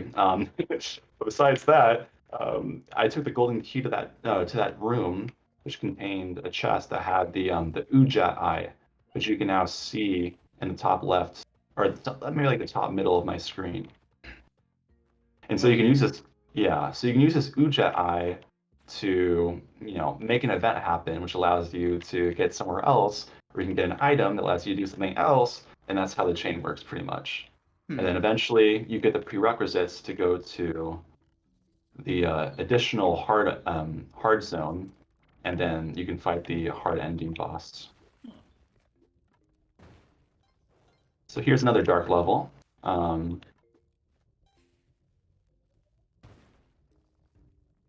So you might have seen when we're going in through the volcano earlier that there is this like purple drill. So I'm looking for that right now because that's a key to the puzzle, so to say. And activating that drill will take you to a special area, which is really, really cool.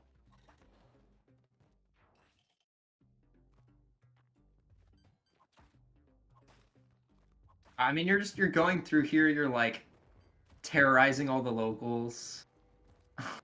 Yeah, I'm really kind of a pest. I mean, no wonder they're trying to attack you. Yeah, it kind of makes you wonder, like, okay, here's the drill actually. So Oh. I can just go here, press A and activate the Ujat eye, and this happens. And so you can descend the drill, or maybe not, because there's lava in the way. So we're actually going to wait for the lava to fall. Maybe I'll explore and see if there's any more resources I can get.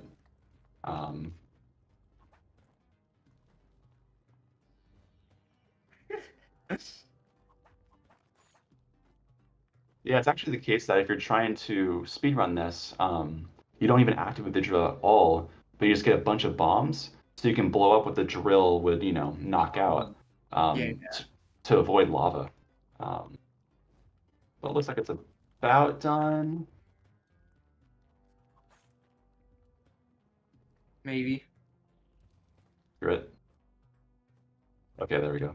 So now we're down here. There's this creepy area. Interesting. So this is called Vlad's Castle. Hmm. It's full of vampires. And there's a very special thing here that you need. So here's Vlad. Vlad's gone, and I just got his cape, which is a really nice mobility upgrade. But I also got the crown. And you can now see in the top left above my HP that there's a crown there. And this is important for the next step in the chain, which is essentially getting Excalibur, which will be in the tide pool, which you guys saw earlier. So what you're saying is you just committed regicide. I'm not sure if Vlad's necessarily the king. Oh wait, actually, so this is the Olmec fight. Well, actually, I don't have enough bombs for the Olmec skip. So you can skip the Olmec fight, but I'm actually going to show you guys how to do it on your own. But so we can do the Olmec fight, and at the end we get this item called the Ankh, and this is important to find this extra zone. You could be the king of the vampires right now. I could be, but they're still hostile, and they're still as annoying as ever, unfortunately. I mean, I wish I was, so. But this is Olmec, and this is not the real Olmec. He's actually an alien construct. Interesting. But now, I've actually haven't done this fight in months, because you usually skip it on speedruns, but it's fun to show the fight. But now I'm just pretty much making a hole in the ground so he keeps falling down, and you'll see why I'm doing that in a second. Almost there. But yeah, so there's a normal item called a cape that lets you drift down like I'm doing right there. But the cool thing about Vlad's cape is that you can also double jump, which is really powerful. But do you have to keep on going down again? Yeah, so you have one more layer to go. Okay.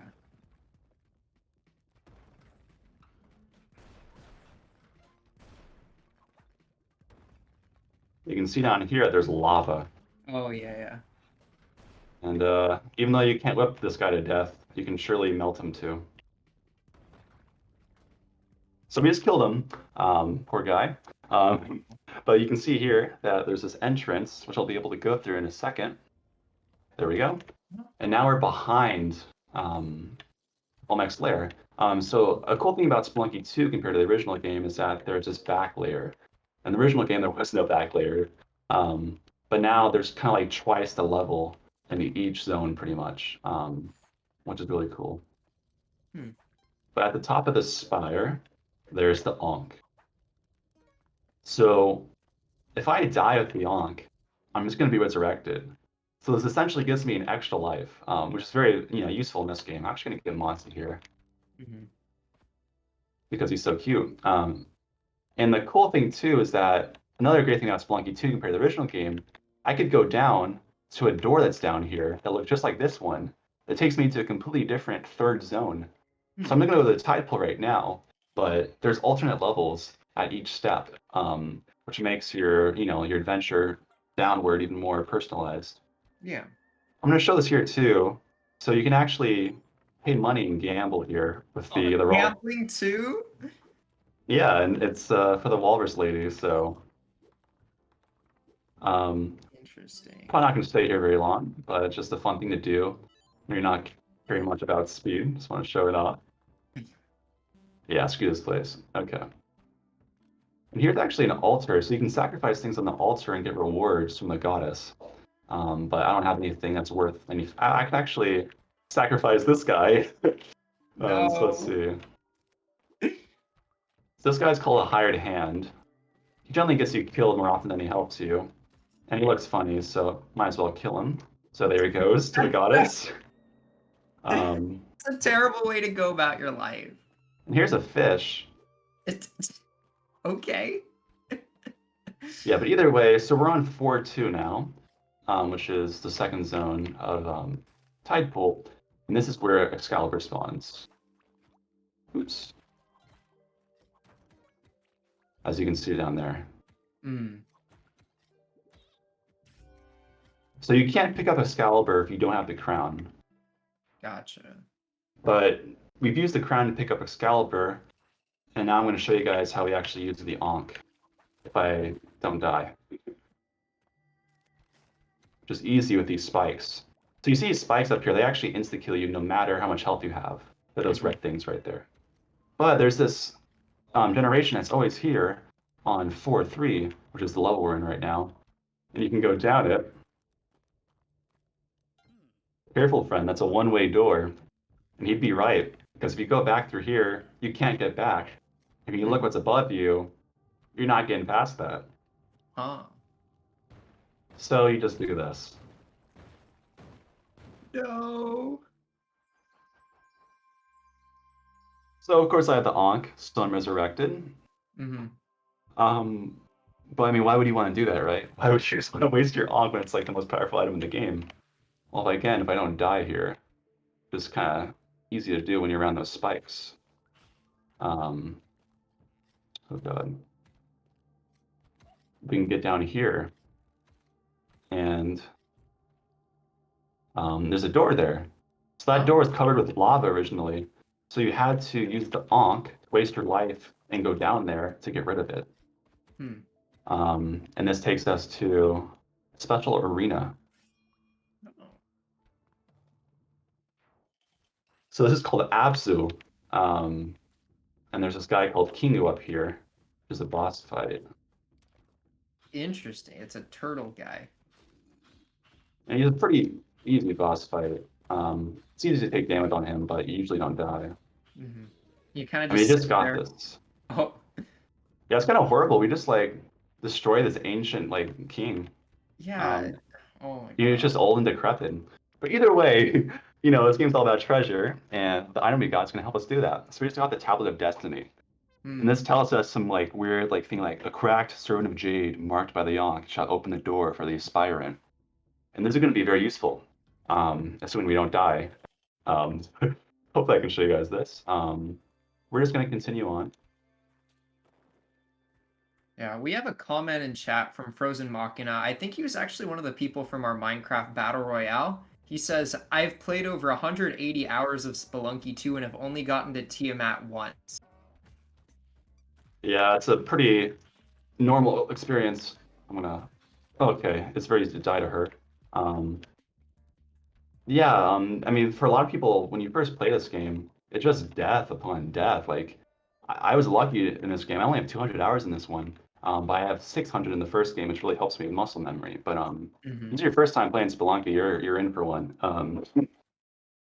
But so I killed that Yeti there, and it gave me spike boots, which is really helpful for the hard mode boss. Which again, hopefully I'll be able to show you guys. So we're back here, the most dangerous zone in the game, extremely annoying. Which I'm already not a fan of so far. Oh my god! That's why, because that explosion almost killed me. And I was not expecting it. But we're just gonna make our way through. Well, and that scream was from that guy, the Lamasu, which when you kill it, sounds oddly like a human. Either way, now we're in 6-2, which has a special room in it, which is a part of the chain. And it's right here. So this is where our tablet comes into, this is where the tablet's important. So we see all these effigies here. There's 100 of them in total. And this tablet here tells us which one we should take. So it says a cracked jade Ankh. Which is actually right here. So it's jade, green, as the Ankh on it, and it's cracked. So we're gonna take that now.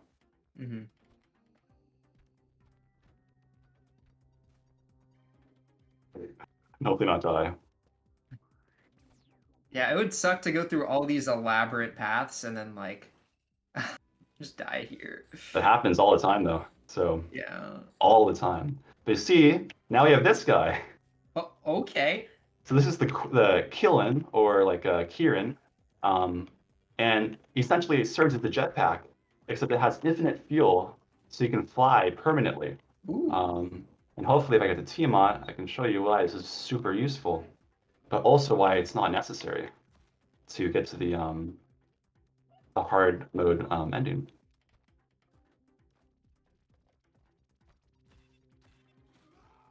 Oh god. Yeah, that looks intimidating. Hopefully that just dies. I'm gonna wait for that to blow up. It will. From that cheese ball. There we go. Any second now. Oops. Okay. To make sure. No! Oh, get me through. Okay. So we're back to Tiamat. And now this infinite jetpack, which lets you have infinite mobility, is useful to ascend. So you can do what I'm about to do with a normal jetpack. But you don't run out of fuel. If you do that with a normal jetpack, it's extremely difficult. It's what all the speedrunners do, and it requires an insane amount of practice. Oh my god, are you going to space? Yeah, so now we're going to the final canonical zone of this game.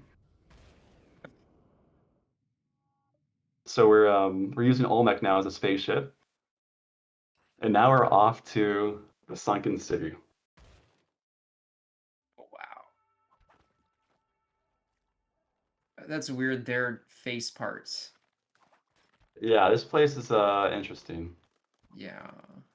These blocks, you can break them temporarily, but when they come back, you die immediately. Oh. Oh, And then I want to give you guys a tip too, which is up here for any of you guys that get here if you end up playing Spelunky. Oh god. So you can lay on this statue or just stand on it. And after I think like 20 seconds, you'll get 4 health, which is insane. So hopefully this maggot doesn't kill me before I get the health. yeah, that would be very unfortunate. There we go. Nice. We just got 4 health. And you see those frogs there. So this is the last, zone of the game pretty much. So you think they're pretty difficult, and they actually are. Those frogs were in the second zone of the previous game. And it's a running joke that frogs are just like the most difficult enemy in the game. So I think it's fitting that in the sequel, he actually puts the frogs in the what's supposed to be the most difficult zone. But as you can see, this zone is extremely nasty. Yeah. But it's actually not that difficult. It's just a little bit slow.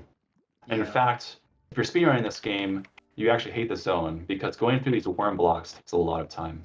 Yeah. Well, I'm a big fan of toads and frogs, so I'm glad that they're difficult enemies. Yeah, hopefully I can actually show you the Goliath frog, which is a sight to behold. I don't think we've seen one yet.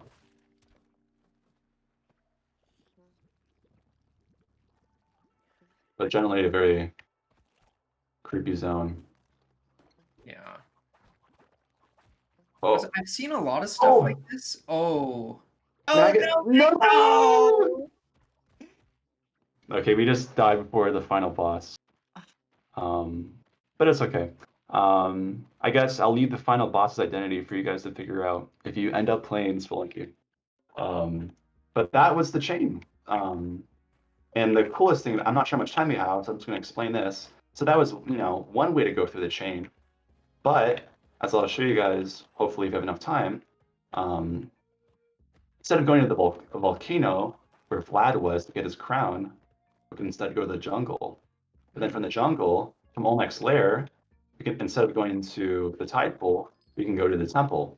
And that, gives you like a whole new, boss, like the Abzu that we fought with the sword. We'll fight Osiris actually. I'm actually gonna rob this guy.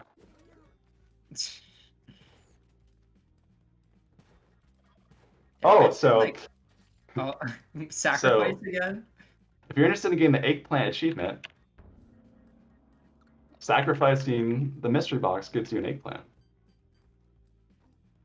Oh yeah, about time. We have like 5 minutes or so. Okay. I'm gonna try and show you guys other zones then, in the time we have left. Oh, actually. This guy again. Yeah, so instead of going to the right, oh god, he's being annoying. But instead of going to the right, we can now go to the left. Oh, and someone asked in chat, have I beat a constellation? So there's a special ending, which I think, maybe upwards of 50 people have done, where you can, oh, I just got shot. Oh, But unfortunate. yeah, it happens. But after the final boss, the hard mode final boss, which I died right before, if you do another chain while going through the levels, you can actually go to this place called the Cosmic Ocean, where there's 99 levels, or there's actually, what, 94 or something. But it's just a bunch of levels, like the ones you've already gone through, and it's just a test of endurance. So I actually haven't done it yet, even though it's supposedly the ultimate goal in this game. But it's actually an interesting thing. So you don't only just play this game for speed necessarily, but you can also play it for score, by collecting as much money as possible. And score runs for this game, usually, I think the world record for this game actually is like more than 10 hours long, which is insane. Um, so there's very much like a score running community and a speed running community. And that special run where you do 99 extra or 94 extra levels, I mean, it takes multiple hours, to do. And I'm just not interested in longer sessions of this game. I'm much more of the speedier type, so I've not done it yet. Fair enough. But hopefully, in the remaining minutes, I can show you guys the jungle at least. Assuming I don't die to the shopkeeper. Well, there is no shopkeeper anymore. You made sure of that. Yeah, I didn't piss him off. I didn't anger him. Nice, the dog's just conveniently there. And you actually see the dog actually licks us, Oh, and that's how we get HP from him. But as you can see, instead of the Volcana, now we're in the jungle. It is a completely different zone. And it has its own challenges. It has these monkeys, which everyone hates. As you can see, they just stun you. There's these vines where if you jump on them, you take damage. But the cool thing is that if you get boots in this game, like spike boots or spring boots, you don't take damage to the vines anymore. So you can just, you got boots, so you don't get damaged by them. Here's this or this Venus or man trap is actually what they're called, which insta kills you if you walk into it. oh, And there's also this bear trap. And there's also this bear trap. Oh. And that insta kills you. Either way, let's see if we can get a teleporter in the remaining time we have. Probably not. I can show you guys shopkeeper murdering session. No. Shane, that's not Pog. This actually gives me another opportunity to show something though. So normally you can only make like a 2-block jump here, right? You can't like jump from this block to this block. But you can shotgun jump, which gives you extra acceleration, which lets you cross larger distances. Which is a good tip to know about. But another thing to add too is that, so this is like the first level, right? But there's a guaranteed shop on the very second level you go to, so 1, 2. And when you're speedrunning this game, you're often just resetting, hoping to find something good in this first shop, like a jetpack. So maybe I'll try and do a normal speed run with a dangerous pace, because I think we're out of time, and just see how far we can go. Just as fast as humanly possible. Probably not very far though. Yeah. Go, Shane, go.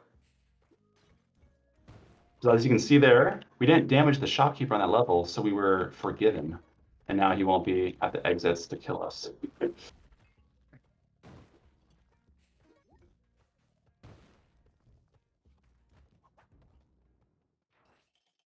So I showed you guys using the Killen or the Kirin to basically ascend on the normal boss arena.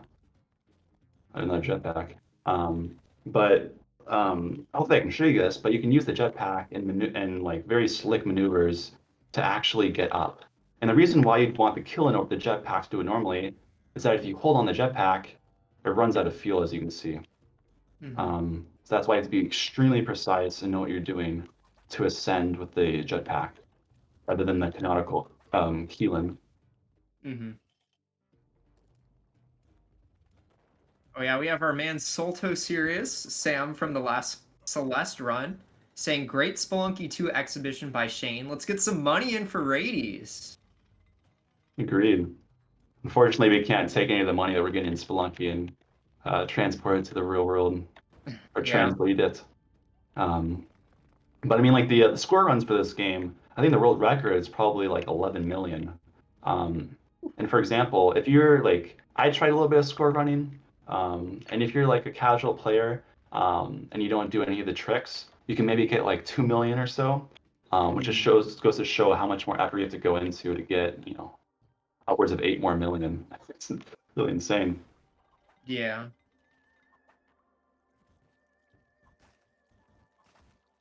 But we're making decent pace. Nice, got the dog.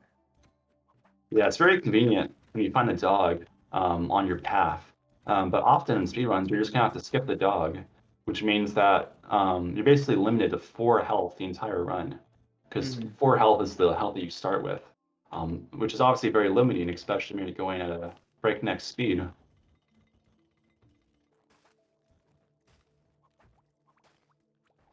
Yeah, this area looks kind of tight, so it's harder to navigate. It is, yeah. It's actually kind of funny though, because the other zone you can go to, the temple, is even more difficult to navigate. So I wish I could have shown the temple, but it's very much considered to be the most difficult zone in the game. I'm actually going to. Oh, I already have spike shoes. Okay. So hopefully, if this works out, which is unlikely to, because you just die in this game, it's very easy, especially when you're going speedrunning. But I could actually show you guys the hard mode boss if this run goes well. But we're in Neo Babylon now, so it's unlikely to survive. Yeah. That was really, really clean level, actually. 8 seconds. That's Really a hope kind I can of show you new guys. for world record. Yeah, you need constantly like less than 10 seconds, really. Of course, in the actual records, though, there are less than optimal levels, but you really need to be, you know, on average, very fast. Oh god. Another thing that's scary, so those cheese balls can fire those bodies, and the bodies are flaming, and if a flaming body hits you, your jetpack explodes and you die immediately. Fun. Which is scary. Okay, thank goodness. Okay. So if I don't screw this up, I can show you the really difficult strat, which I haven't done this in like a month, but I've been pretty consistent with it in the past. So let's see what happens.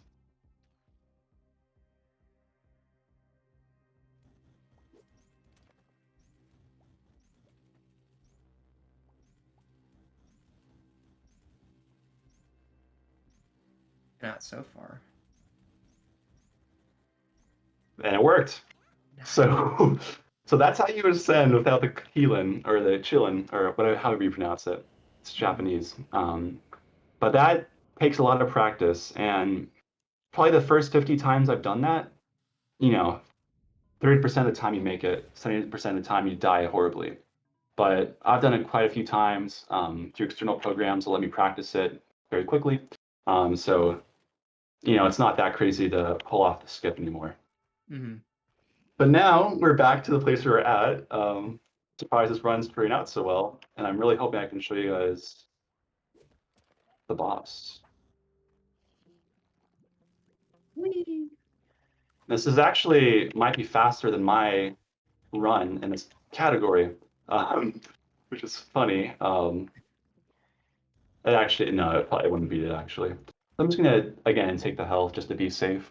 Because the way we died last time is that we got hit by a frog trap, which does 4 damage, which is really deadly. There we go. Yeah, but if you're speedrunning, you're definitely not going for that, right? Actually, a lot of people's first times trying to do this run, like after like for a lot of like newer runners, and or the first time they've pulled off the skip, they usually take the statue because it's just such a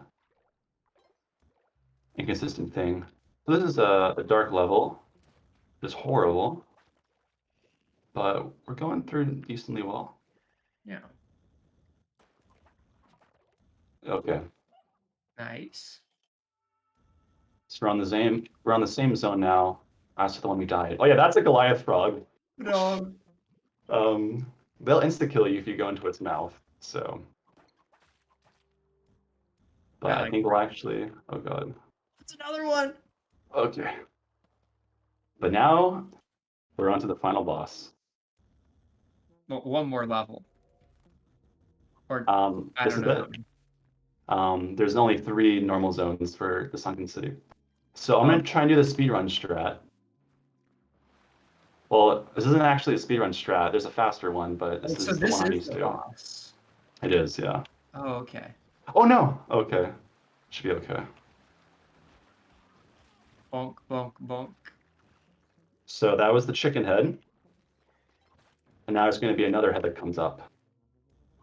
But we have to, so there's spikes that come up, and we have to keep ascending so we don't get crushed by the spikes. Mm. Okay, here's the snake head. Bonk. And we did it. Now we just have to get to the exit. Oh, that's the boss? Yep. Wow.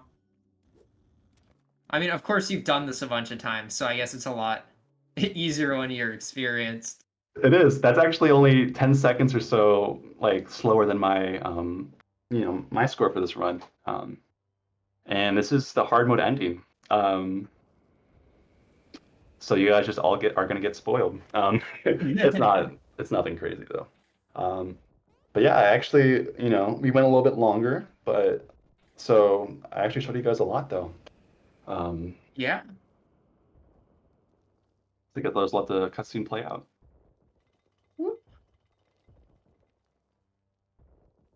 And again, like, I'm very happy that I could show you guys the normal mode boss and the hard mode boss, just because this game's so random that you can easily die even if you're playing safe. You can also just not get the jetpack that I got there very luckily, and just not be able to, do the run I just did, essentially. But yeah, sub 7, that's probably around 30th place or so for this run category. But yeah, and then we did it. So even though that's the hard mode ending, there is actually, like, I think Frozen Machine talked about earlier, there's the Cosmic Ocean, which is a whole different beast after that. So trust me, you have not seen all of it in this game. But I think that's it. Yeah. Thank you so much, Shane. That was some spicy Spelunky gameplay. Oh yeah, if you guys are interested in speedrunning this game, go to the site called Moss Ranking. It's where all the Spelunky speedrunners congregate pretty much. And it's a very supportive website. It's a very healthy community. I think Spelunky is the 40th most popular speedrunning game right now, or it was when I checked a month ago. So it's a very active community, and we're always looking for new players. So thank you guys. All right. We're going to be going into a 2-minute or so intermission. Take some time to get some water, use the bathroom, and then we'll go right on to Mario Odyssey.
All right, we are back, everyone. We have Tyler running Mario Odyssey. Tyler, Hello. do you want to like start and introduce yourself at the same time? So sure. My name's Tyler. uh, my pronouns are he and him. I obviously go to UCSD. That was a given. I'm from ERC, and my major is political science. So I've been speedrunning this game for about a year roughly. And hold on, I'm counting down an offset at the same time. So if I seem a little off, we Set. should be good. Start.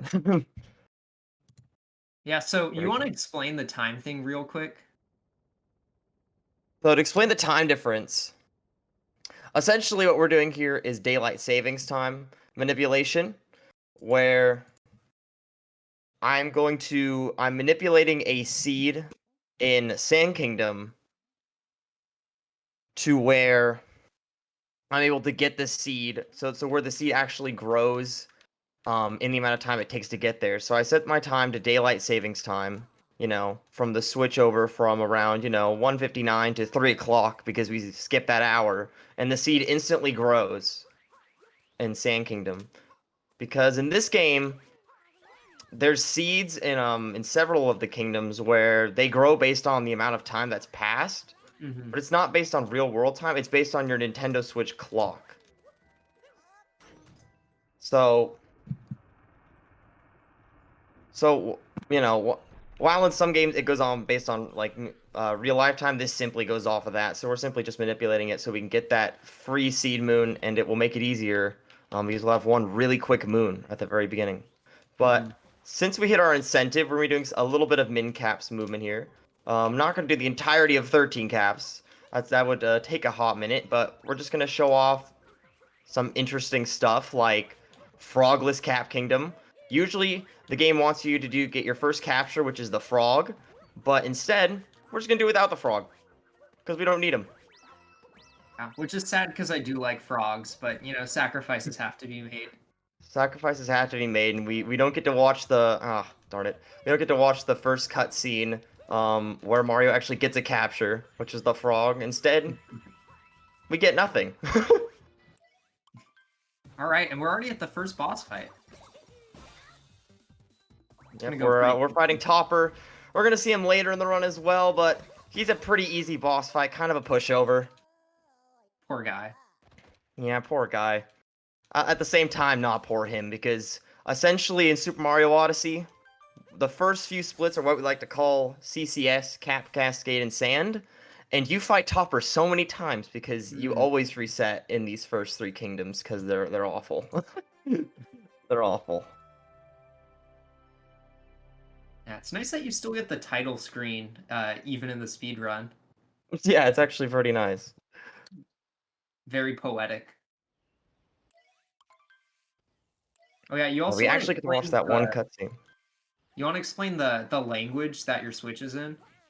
Oh, so I'm playing in Chinese. I'm playing in simplified Chinese because it is the fastest language to speedrun in. So it used to be thought that actually Japanese was the fastest language to speedrun in, but it was found in only I would say a year ago in the community that actually simplified Chinese is 10 seconds faster than English.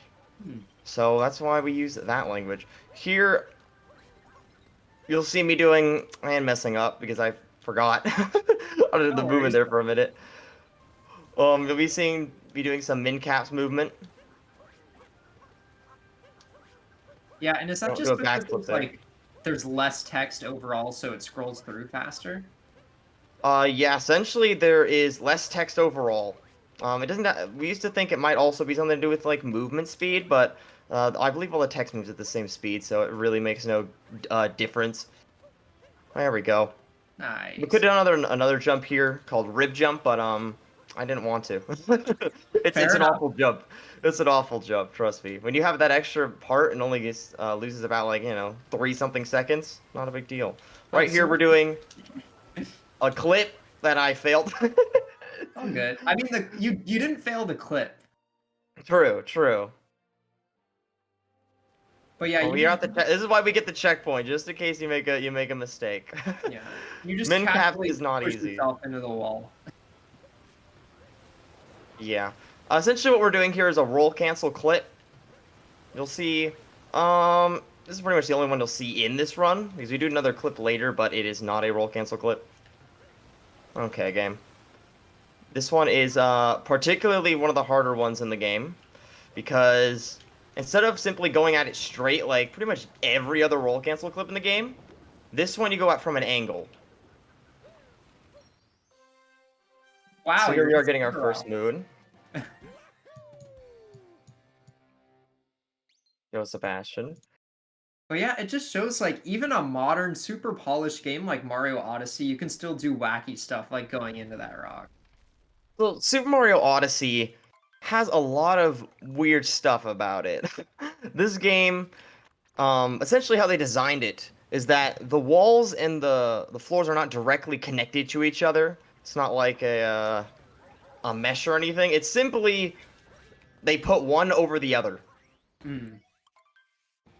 So there's this little tiny gap in between every single wall in the game, pretty much, that allows you just to roll cancel clip. A lot of them. Not every single one, mind you, but a lot of them.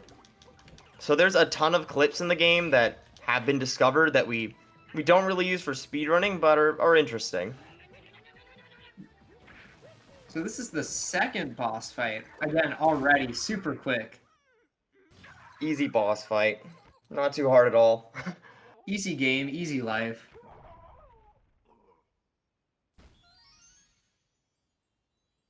All right, and that's going to be enough to power the Odyssey, right? Yeah.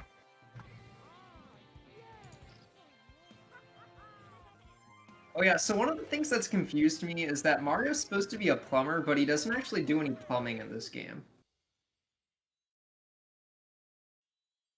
Yeah, he How's that- doesn't do any plumbing in the game, which is kind of confusing because he's a plumber. There's a few games where he obviously is very much a plumber. Like you could say, okay, in Mario Brothers he's a plumber, but in Super Mario Brothers you got on some pipes and everything, but the man doesn't do any plumbing. He fights a giant turtle and saves a princess. Yeah. I mean, as someone like, I know Mario's a plumber. So when I buy a game like Mario Odyssey, I'm expecting a lot more plumbing. And like as a plumbing enthusiast, this is just kind of ridiculous. There's like no plumbing in here. Exactly. It's kind of ridiculous.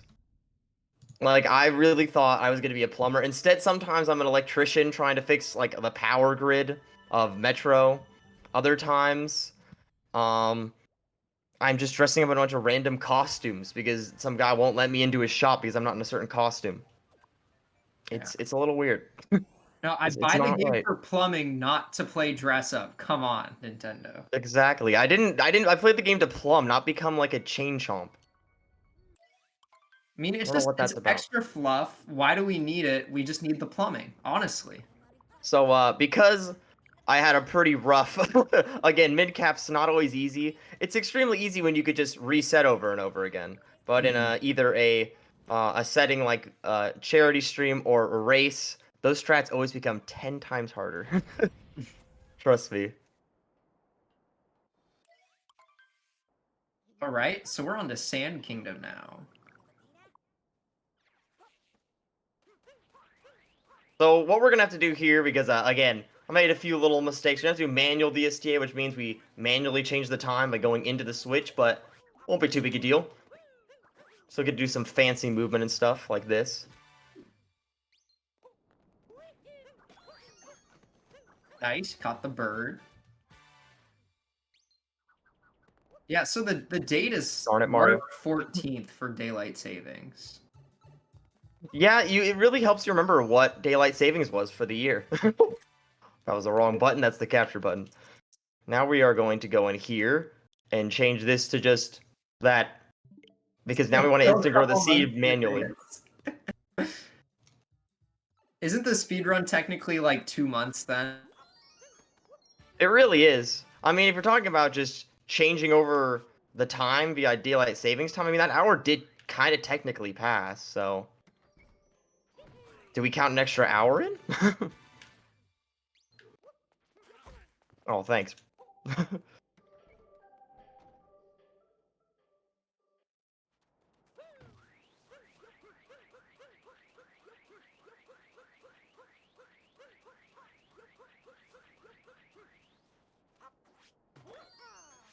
Well, in terms of min cap strats, a few other things I can really show off in this run. I'll probably show off the different routing in Seaside Kingdom, because there's a fun jump there that everyone hates. And then we'll show off the Bowser Kingdom one probably, where we do Pokino, or instead of capturing the Pokio, we just don't capture him.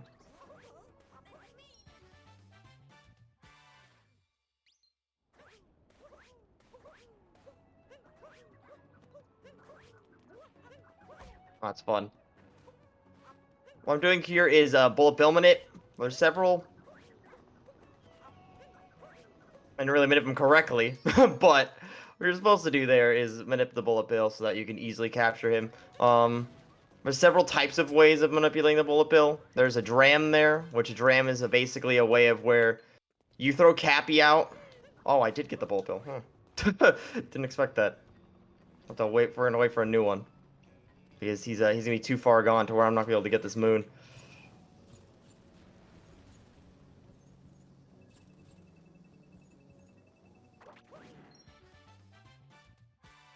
Exactly. Yeah, DSTA is it's a fun trick. It saves you like 15% in your any percent, so it's pretty nice. But it's hard to get there because with DSTA, you're very much looking at trying to get there in a specific amount of time. Oh, great.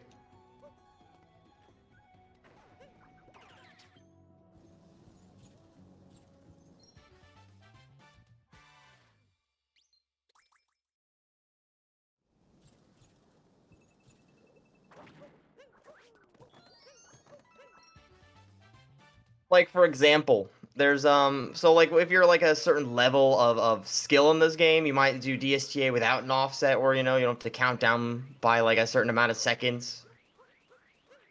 In other cases, you might need a massive one because you're just so fast.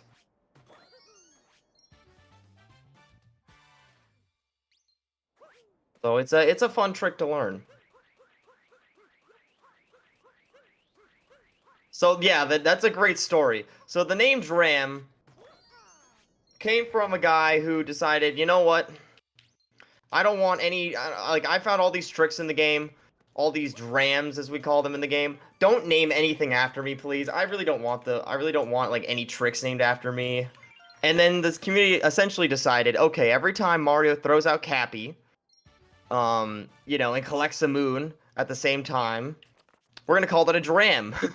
He throws out Cappy to capture something immediately after collecting a moon. We're just gonna call that a dram now. And so there's a bunch of drams in the game. There's Snow Dram. This is what we just call Dram. Might call it Sand Dram. But there's just a bunch of drams in the game now. And he's not a big fan of them, probably.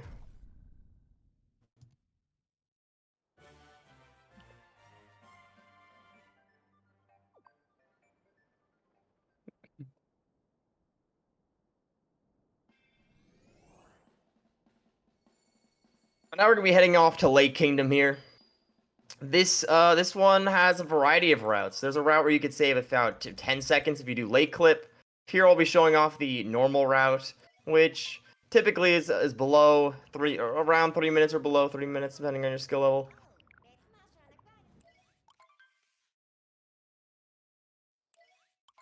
But a lot of Super Mario Odyssey, for being a game all about exploration, the 90% speedrun, or a lot of the speedrun, is not really about exploration. It really is just about what's the linearest route we can take to getting the fastest moons. Because certainly there are fast moons that that could be added to any percent, but the thing is that they're so far out of the way in terms of a good route that they're really not worth getting.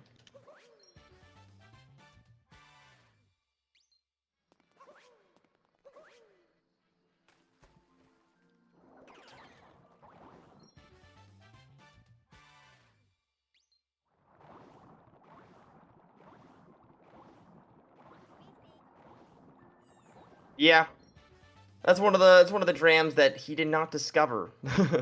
There's quite a few of them actually. There's quite a few that are obviously discovered by him, but there's quite a few that just weren't discovered by Dram. So it's a fun factoid.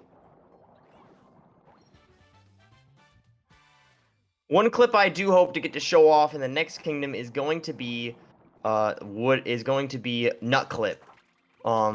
It's a fun clip where you basically clip into a wall after collecting a moon. It's what we call a moon clip. Alright, I have to do Rango. He's a little bit annoying. This guy's name is Rango, and he's not a fun boss sometimes. There we go. We're doing safe strats.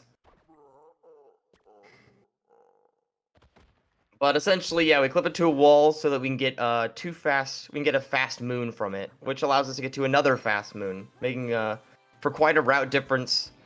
That saves a lot of time. Saves like 20 seconds over your normal any percent route without nut clip.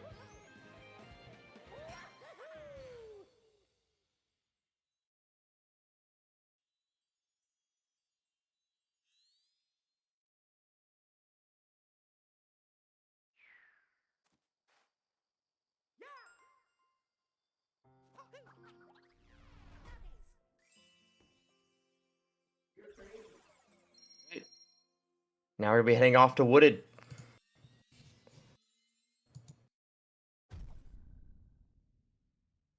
Definitely one of the hardest kingdoms, Wooded, but not one of the worst. I find it kind of fun because of how difficult it is, but that doesn't mean it's a great time all the time. Sometimes it really does not want to work with you because there's several hard aspects about it.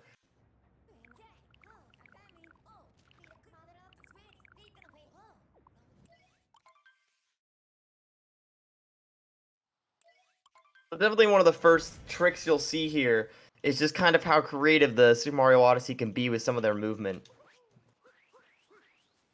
We grab this rock, we hit the bunny, we throw it at this other well, if you do correctly, you throw it at that rock. You throw it at that rock. And you collect the moon.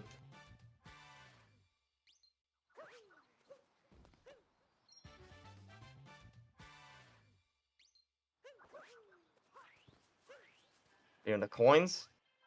Oh, we're missing 2 coins, great. By doing min-cap stuff, you miss out on some coins sometimes, so you have to make sure you have enough coins. Which means you get to go over here, into the bushes. It's not fun.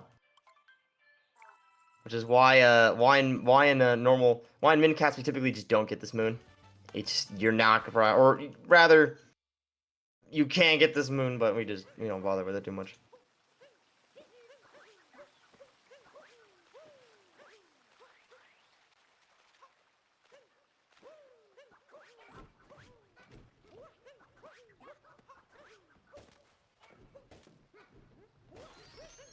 That should be nut clip. That should work. Yep, we got nut clip. Perfect. Land on the right spot too. Barely almost messed that up, but I'm in the clip. Oh, taking it safe. Was a good chance of messing that up right there. Oh. There's several ways of getting out of that clip right there. I took the safe route because sometimes when you end up jumping out of nut clip, sometimes you're a little too low. So if you try jumping the other way, you're simply going to phase through and land in a deep woods. And that's not fun. Deep woods is a part of the game where you're gonna lose like an entire minute. Oh, it's better to be safe than sorry sometimes.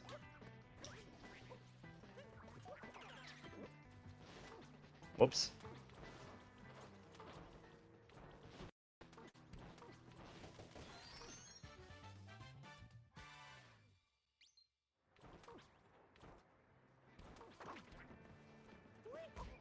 Oh my gosh, game. Why? Like right here, if you mess up that jump, you're falling into deep woods and you lose a significant amount of time. So that's part of the scary part of Wooded. Dying in Wooded's not fun either. You lose quite a bit of time, especially in comparison to some other kingdoms, but it's not the end of the world.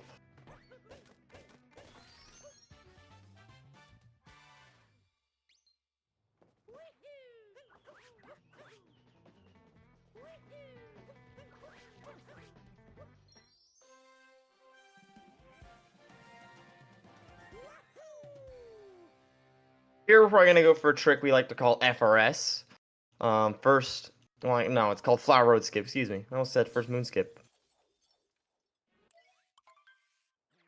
I'm gonna be doing the safe version of it, the safest version of it, and we messed it up. Gosh darn it, dude. It's okay. Loses time, but it's cool showing off stuff nonetheless.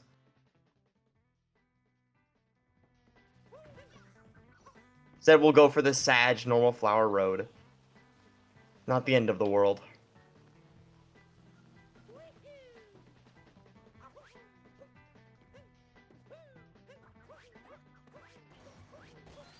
Several ways of doing that trick. Some of which are harder than others. That was one of the easier ones, but again, your spacing has to be pretty on point for it. And sometimes you don't always have the on point spacing for it. There's one where you could basically do what we call a roll cancel, where Mario throws out Cappy and maintains his speed.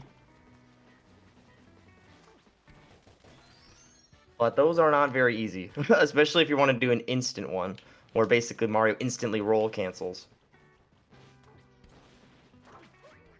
Darn it, Mario.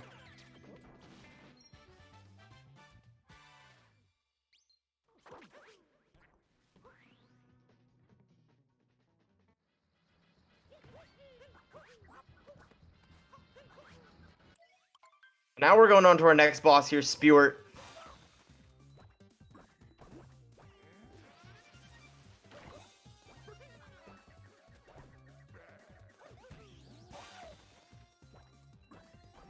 He's kind of a pushover like the other ones, like Rango. Kind of a pushover. You know, Topper can give you a little bit of trouble, I feel, but really, he's not too bad. As long as you don't mess up any jumps or anything, you should be good.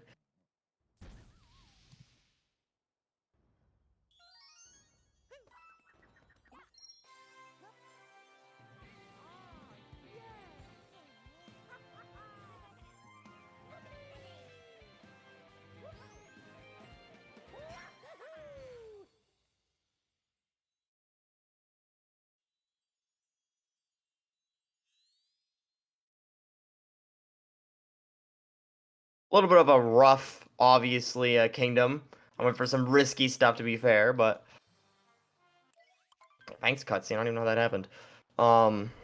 Went for some tough stuff there, and also, you know, doing min-cap stuff, sometimes you're not going to have the right amount of coins. We were luckily didn't have too little of coins, so it wasn't too big a deal. It should be all good.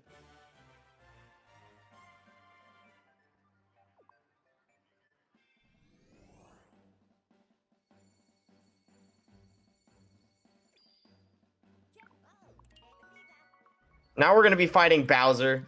You would think, you know, in a speed run, maybe Bowser's going to be pretty hard. He seems like a pretty, you know, difficult guy to deal with. He's a big giant turtle man.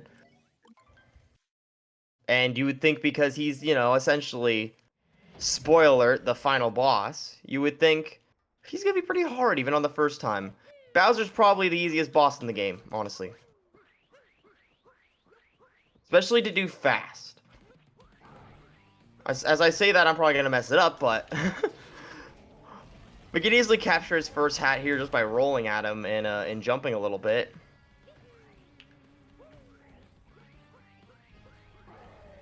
And then we can get his... we could just... steal his second hat right here. We just do a backflip at the right time and steal his second hat, and he's just kind of a pushover. He doesn't even get an attack off. He gets one. This next one... he makes it even easier on us.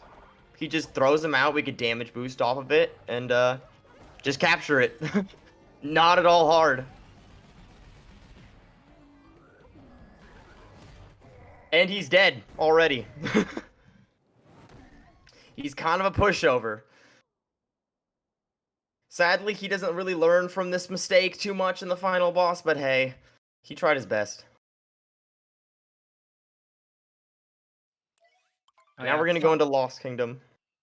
Yeah, elaborating on that, I was just watching the stream and then suddenly like my entire computer, tower monitor, all of that just like turns off and then sure enough, a little bit of a power outage. I think I'm fine now. I hope. If it goes out again, I'm gonna be really mad. But sorry about that, everyone.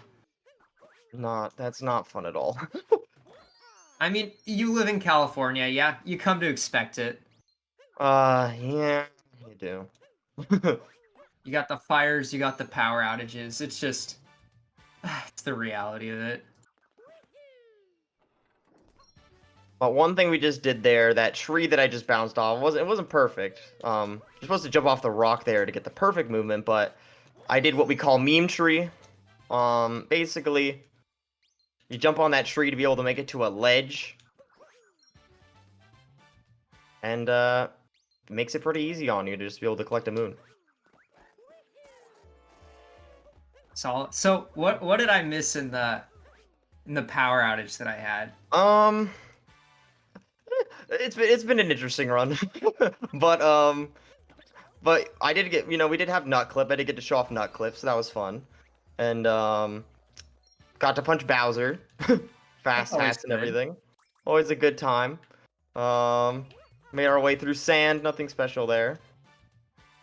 Yeah, Building up was not so nice, but hey, it's been a pretty alright run for the most part. I wouldn't punch Bowser because I think that would make him angry at me, and I don't think I could take Bowser in a fight. But good for Mario. Mario shows no fear. Yeah. Here we're going to do is a death warp. There's two ways of doing this. You could just death warp here, or you could save another 3 seconds by trying to get out underneath the bridge. That's not easy. You don't really mess with that unless you have a pretty good time in the game. Very eloquent way to say that you died. Yep, it's a death warp. It's a fancy way of dying. It's dying in style for a good reason.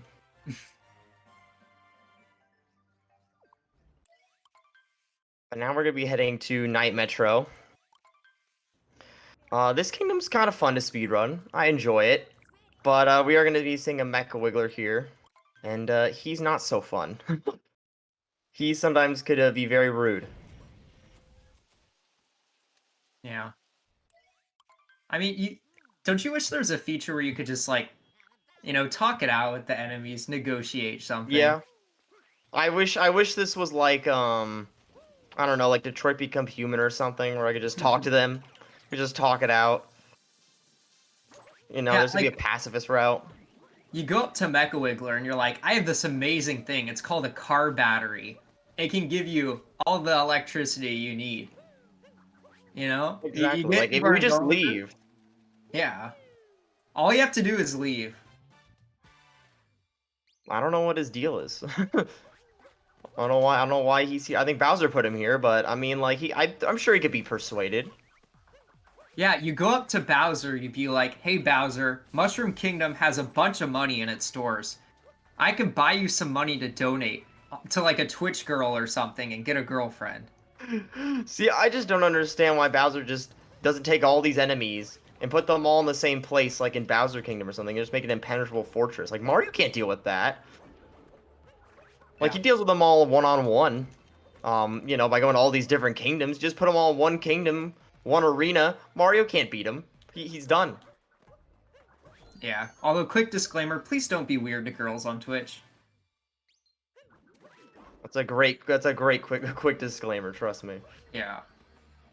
Like it's all fun and games, but people do be weird about it, so. That's when it's less fun in games.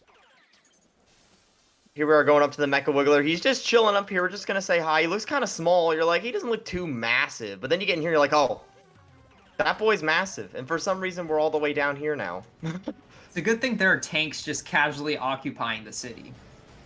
Yeah, good thing Bowser put tanks, which specifically and easily destroy the Mecha Wiggler and all the weak points along his body. He clearly thought it through.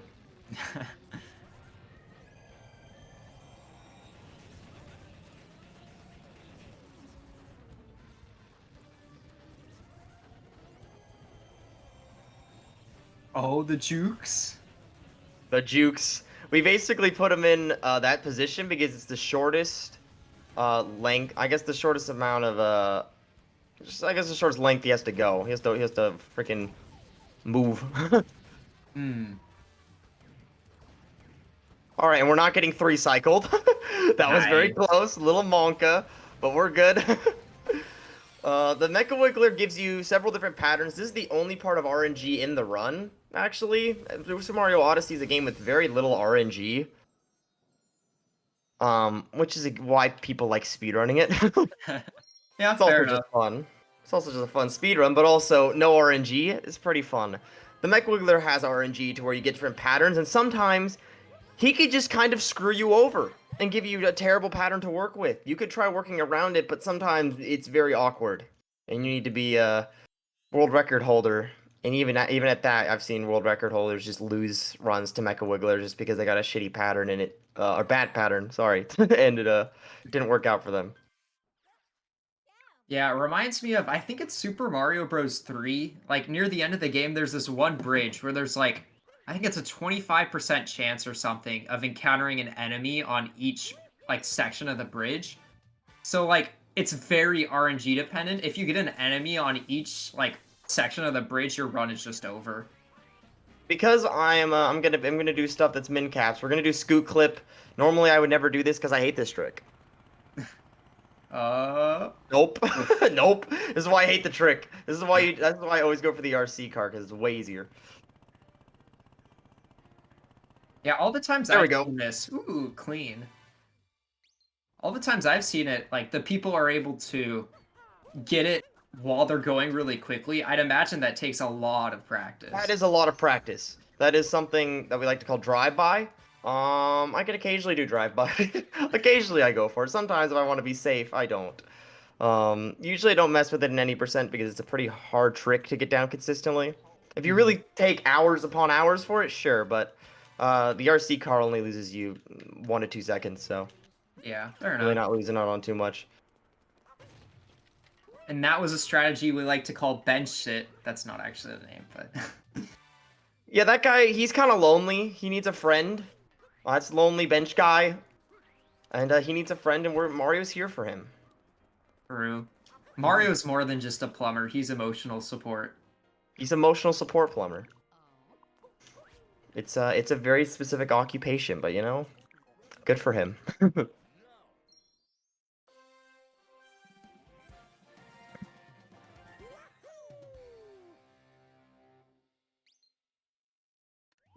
All right. Here we go. Now we're gonna leave Pauline by. Gonna spin pound our way. So there's several types of movement options in this game. You'll see me doing things like that with like spin throws. Because there's several ways to throw Cappy. Some of it you just throw out with Y. You just press the Y button and just throw out Cappy right in front of you. Other times, if you want Cappy to go upwards or maybe do that little spin, which is pretty fast. You have to shake. You basically shake the controller. You shake the controller up or like to the side or down if you want to do a down throw, and it's cool. It makes for an interesting speed run because a lot of speed runs don't have, you know, a game that's traditionally pretty fast but also incorporates motion controls to allow you to have like extra moves. Yeah, have you ever done like two-player mode for anything? Yeah, I've done player any percent. It's fun. I'll explain how you do that as one person. However, you might not like the explanation. Oh god. So as one person doing 2-player, you obviously need 2 controllers, and you're like, how am I going to use 2 controllers? Like I have a set of hands that only go on 1 controller. You use your feet. So you get a second controller, and you basically make Cappy jump with your feet. You typically might have to throw him out sometimes because he can go quite a farther distance than you normally can with the controller. Or you simply want him to jump because he gives you an extra jump that you normally don't get in 1-player. And so that's how you do it. We have a few categories in this game where they are 2-player exclusive, and the world record holders, like in 3 caps and 4 caps, they simply just use their feet. They don't have a second person there. They just use their feet. Wow. Can we get some donations for 2-player mode? It's something. 1-player mode's a lot more normal. So again, there's things like spin pounds you'll see where I spin the controller in a certain direction, and then I simply do like a ground pound maneuver and then continuously roll. It's the fastest way to start getting momentum in the game, because while ground pounds certainly also do the same thing, they come out a second slower. So every time you do a ground pound over a spin pound, you're essentially losing a second. Hmm. It's the same kind of deal with like roll cancels. Roll cancels are just faster, or not roll cancels. They are faster in some instances, but like spin throws, sprint throw roll cancels and stuff like that. Mhm. They're just faster. You just move faster. This game at a very high level gets to be pretty insane with the things that they start incorporating, like bouncing off a cappy with up throws and stuff. It gets wacky. Yeah. But now we're gonna be heading into Snow Kingdom. A personal favorite of mine to speedrun. Won't be doing Snowdram because I'm not insane, but we will still be doing a lot of pretty fast movement. That's gonna be very close to sub 5 minutes for this area. So typically, what you want to do there is you want to roll off. You can roll off at a very specific point there and just land down, and it keeps all your momentum. When it comes to rolling in this game, sometimes you want to spin pound. You're like, okay, I'm gonna get all this speed, like right here after we're done with Captain Toad. This is a really good place to spin pound because it gives us this instant speed to start rolling. But in other places, you simply just want to roll because spin pounding is actually just not faster. It just comes out too slow, or the cutscene itself, it's so finicky to do a roll a spin pound after it that it comes out slower. Because this game is kind of weird with inputs. This game, every Odyssey runner you'll ever hear complain about it, has this lovely thing we like to call input drops, where the game will just decide, I'm just gonna drop your input. You're just not gonna get that cap bounce, and it's not fun. That's the one most infuriating thing for Mario Odyssey runners. That and what we like to call value dives, where you go to bounce on Cappy, but it just doesn't happen. Mario just decides no. A lot of the time, it's your fault because you didn't hold the button for long enough. But other times, it's not your fault. Oh, this bridge is being a jerk. This bridge is not a fun one. You have to jump at it from a certain angle, or else it will reject you. It is a meme bridge, 100%. Are we going into some of the subrooms now?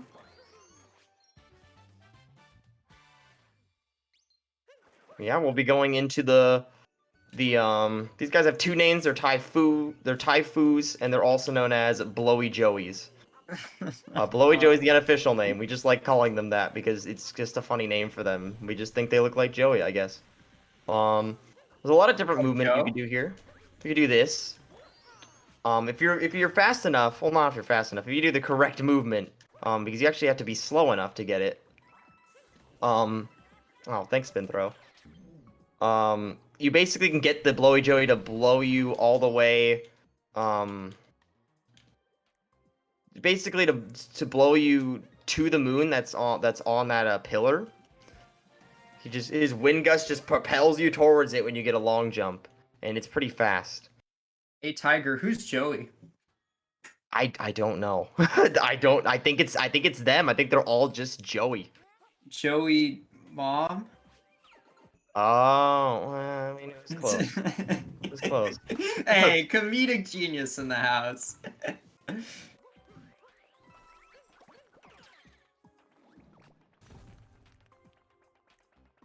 And we're gonna get these guys. We basically make this icicle fall. We get him. We jump over here. Hey. And then we uncapture right as we hit the button. It's very fast.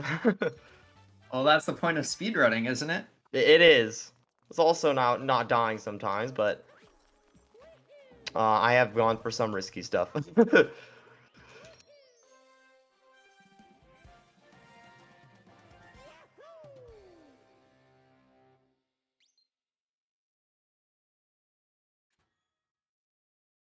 All right, and now we'll be leaving after we get an extra moon here. So there's two different things you could do here.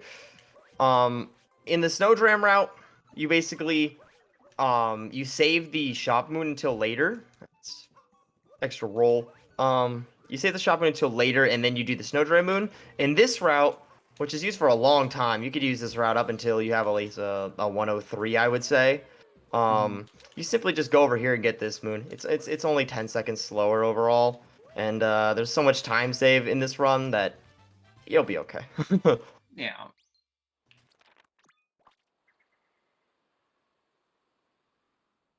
All right. My biggest flex. Kingdom? My biggest flex is having a sub 5 minute snow without Snowdram. That's a big flex. That's my flex, and I'm gonna be okay with that. I'm gonna flex it because that's a pretty hard thing to do because most people don't get sub 5 until they get that free 10 seconds. Or well, you get that 10 seconds. It's not free, but Yeah.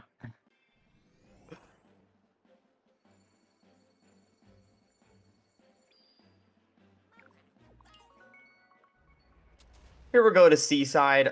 We could do, actually we'll do normal Seaside. I think it's more interesting than the min caps way because the min caps way we don't get to show off fish clip. We just get to do a really dumb jump that no one likes.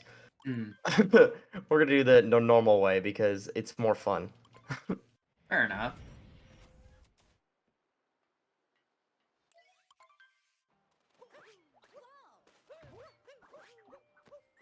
Do you think do they're a gonna jump like release this? an Odyssey 2? Honestly, if we get an Odyssey 2, it'll be shown off at E3. But if not, we're just not gonna get one. Which sucks. Because Yeah. it's been so long since Odyssey came out, in 2017, Mm-hmm.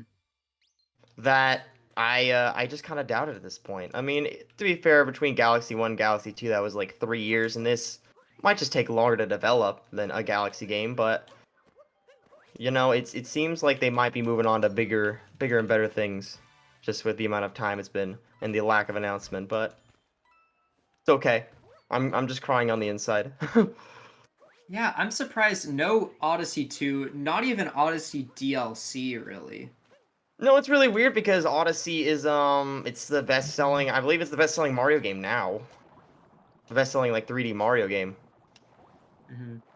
Same with Breath of the Wild being the new best selling Zelda game, which is getting a sequel. So it's kind of weird. Yeah. One thing that really sucks is we've been on Mario Kart 8 for the longest time. Oh my god. We've been playing Mario Kart 8 since 2014, which is kind of ridiculous.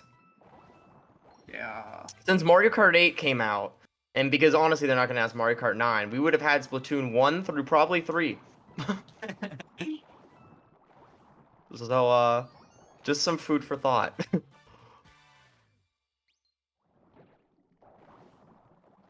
Although I am happy we are getting Mario Golf. I found that so funny. That was so funny to me because everyone was like, "Oh my god, like what are we gonna get in this direct?" And I literally called it. I said it on my stream. I was like, "We're gonna get Mario Golf. No one's gonna like my call, but 100% we're gonna get Mario Golf." And I called it. I was very happy. Hey. I was like, "I'm glad that we got Mario Golf for the meme." Uh-oh. But we're doing fish clip here. Probably one of the easier clips to do. Oh, great. Except you can't get the moon. There you go. There we go. Sheesh. Oh. We go in here and get this moon and the Sphinx. So basically, that little doorway, the normal way you enter that is the Sphinx. You answer his question, he lets you in, but instead we just bypass him and say bye. No, I'm not talking to you. We're just gonna go out of bounds. And so the out of bounds stuff gets really crazy because we have out of bounds like that in this category, which is honestly one of the easiest clips in the entire game. It's a beginner's clip. Like I learned it when I started playing this game my first month in, and I had like a 120 in the game or something. Oh my, hold on a second.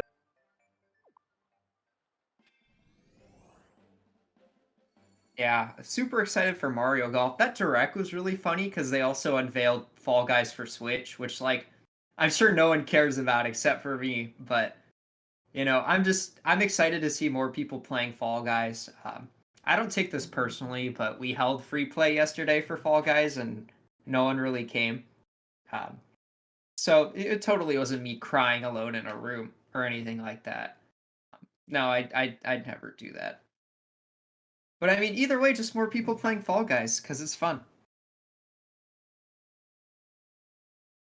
And then I've also been a huge Sorry fan about of that. Mario Golf Toadstool Tour, so Oh, I I love don't that think game. I don't think the new Mario Golf will have the same charm. It's kind of hard to replicate like GameCube era charm, but I'm sure it'll still be fun.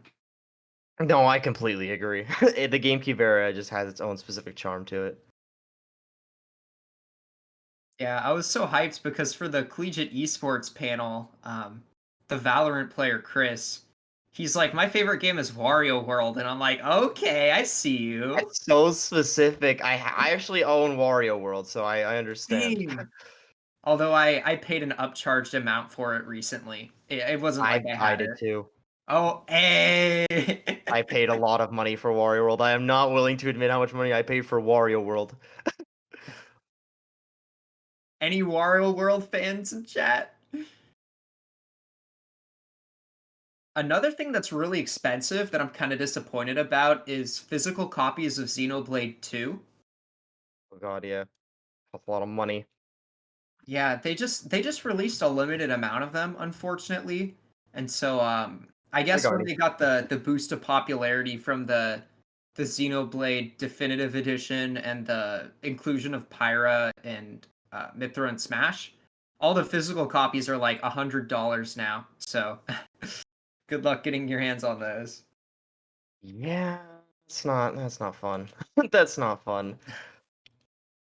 I was considering getting it as like a collector's item, but I don't know. Switch games and cases are just like, eh. You know, it's like I can't imagine going to someone and being like, "This is my physical copy of Xenoblade Chronicles 2," and then being like, "Wow," you know?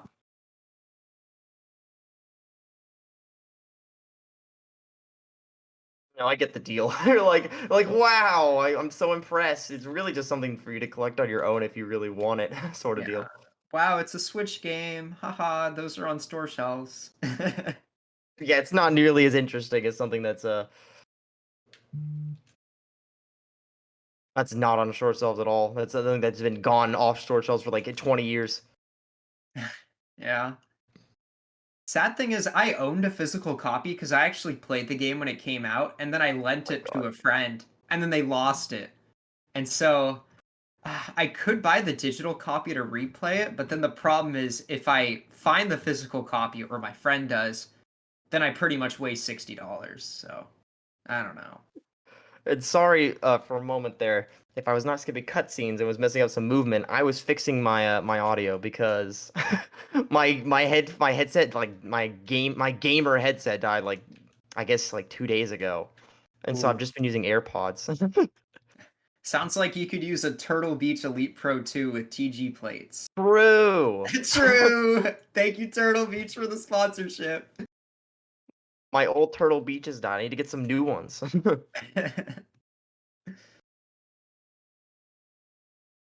And just saying, if anyone wants to donate, it's not too late to get that raffle open. Besides, I don't care too much because lunch it sucks. This kingdom is awful. Go up, Mario. Thank you. This is a rough kingdom. One of the probably one of the hardest ones in the game. Oh yeah, that's fun. Something we like to call Forks Room here. Doing Fork Rooms optimally is not easy. That was a very unoptimal Forks Room, but it's not a fun one. It's one of those ones where um one streamer one streamer I know made an entire video just on Forks Room, just explaining it. Oof. He was like, "Here's this room because everyone hates it. Here's how you do it fast. Here's how you do it the normal, the normal way if you're a beginner. It's not a fun one. Oh, great, this jump. This jump could be kind of annoying. You have to tell you're sticking a very specific direction and go along a very specific slope, and sometimes it could be a pain in the butt. Really, it's pretty easy, but sometimes you mess it up. It's kind of funny. People are talking about rank Tetris in the chat.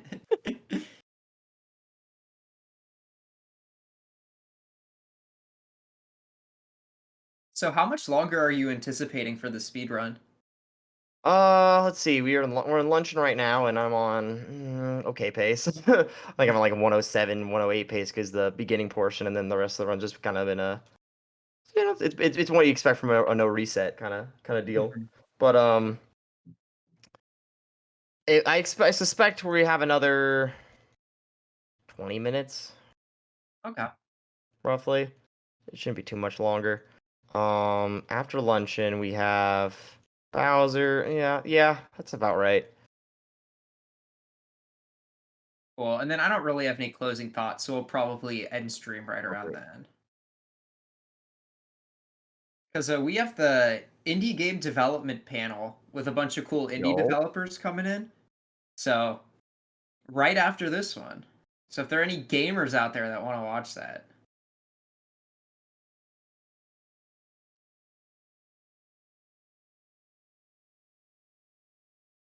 Ah, cheese. Think Mario ever just like gets a handful of cheese and like eats it? Doubt it. I wouldn't doubt it. I mean, like you're in Luncheon Kingdom. It looks kind of tasty, except for like the Pepto Bismol, the lava.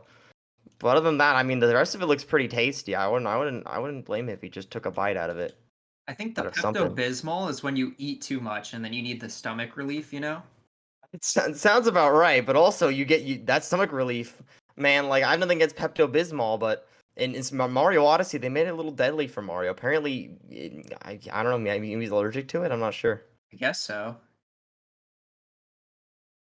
I know it's important Mario lore that honestly I'm surprised they didn't elaborate more on. I mean, this entire kingdom's a fever dream. Like, it looks so distinctly different from the rest of the game that you're like, okay. This is interesting. Yeah.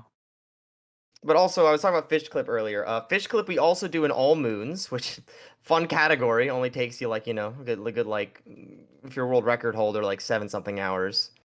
Better part of the day. Yeah, a better part of the day. Basically, we go around almost like a large portion of the kingdom just collecting moons out of bounds because they're all just along the wall, so we could just kind of collect them and just not go in bounds. That was such a quick moon, by the way. That one's a funny one. And now we're going to my favorite part of the run, the tech demo.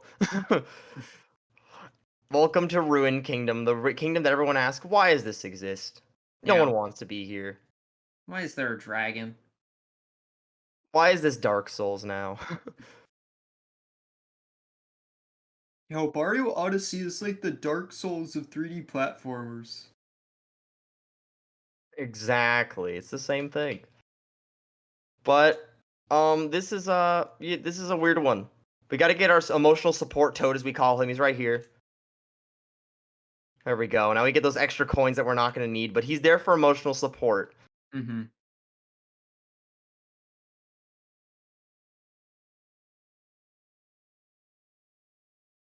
Oh no, you've been interrupted. Oh, not yet. Never mind. Jump the gun.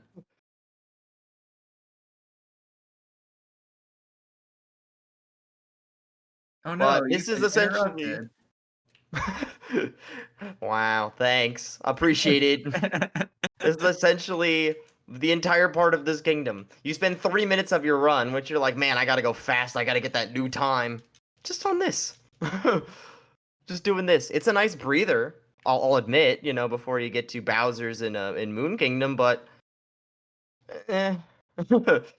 I really don't want to be here. If the dragon would just let me free, that'd be cool. So if you're negotiating with the dragon to not fight him, what are you offering the dragon? I'm just offering him that I do not murder him. I think it's pretty fair. Hmm. Because he's literally gonna get murdered. He's gonna say He something gonna like, fear "You me. coward, fight me." That's what I guess. He's probably. I mean, I think I think I would offer him I would offer him directions to luncheon because there's a lot of big food there that I'm pretty sure he could eat. I mean, he's a pretty big guy. I'm sure he would enjoy all the tasty treats there. Are you gonna be personally responsible for everything that gets destroyed in Luncheon Kingdom? No. Mario, He commits his war crimes and then he leaves. Oh my god. What a terrible stream we've had. Spelunky was the worst with going into the shop. Oh my god. That would be a good bad end. Like you save Princess Peach, but like everyone hates you. That's true. That's the bad ending. I don't know. The ending where Mario goes berserk. Honestly, I think there should be a bad ending because I mean you'll see not too long. Mario doesn't even like Mario essentially, goes through all this trouble of going through the entirety of every kingdom just to save Princess Peach. I mean, in this case, he's doing it as fast as possible, which is, another difficulty. But he goes through all this trouble just to get rejected, just to get friend zoned. Yeah. So, I mean, I feel bad for him. Mm-hmm. Yeah, well, if I had to offer the dragon something, I'd probably offer it the donkey from Shrek, because you know how that whole thing goes down with the dragon. Yeah. Maybe the dragon just wants love, you know? It's fair, it's fair. I'm sure there's an equivalent in this universe of Donkey. I'm not sure what, but we could figure it out. I mean, I would say Yoshi, but I'm not sure about how Yoshi feels about that. I don't think Yoshi's as much of a sweet talker. No, he kind of just says or I'm not gonna get into the specifics of Yoshi gender. Yoshi just says Yoshi. Ring, pop.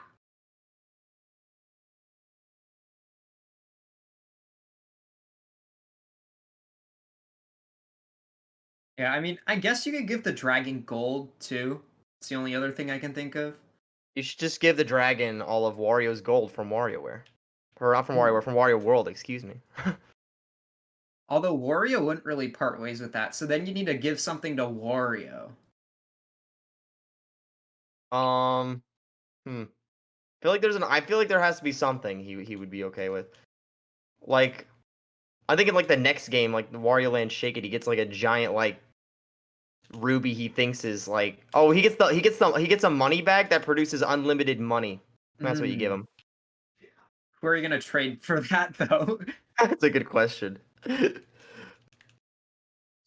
So you know how there are like influencers who will like go to wedding photographers or something and be like, I won't pay you, but I'll pay you in exposure. Oh God. I'm thinking Yes. Mario does that with Wario. Says like, I'm not gonna give you anything physical, but I'll give you a shout out on my like, I don't know what social media Mario has, but You want to shout out on my Twitch?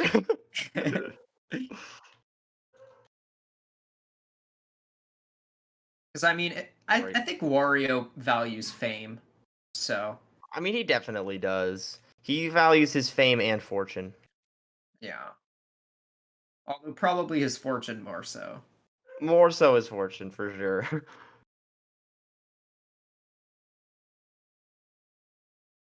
But now we're getting into the most contentious part of the run. This is controversial.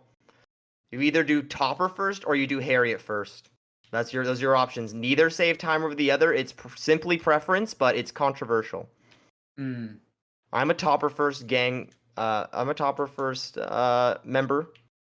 Okay. I'm all for Topper first. I think Topper first is superior, but it's a lot. The Harriet first gang is a lot bigger. It's a Mm. lot. They're a lot bigger, and they're not gonna stand down from their girl. How do you characterize Harriet first people? Harriet first people, they're going with they're going with what's normal. They're not going with what's interesting. They're going Hmm. with what's easiest first. Like, why are you going from easiest to hardest? Hopper's the harder boss, so just go do Hopper first. Get him out of the way. Oh, that's great. Thanks, Harriet. Why did I mess up Harriet strats? So people who go Harriet first are sheeple, is what you're trying to say. Oh yeah, you're a sheep. If you go Harriet first, you're a sheep. There's no other way around. I'm calling out almost the entirety of the community. You'll die on this hill. Okay. Most of the people I'm friends with in the community are Topper first, so we're good.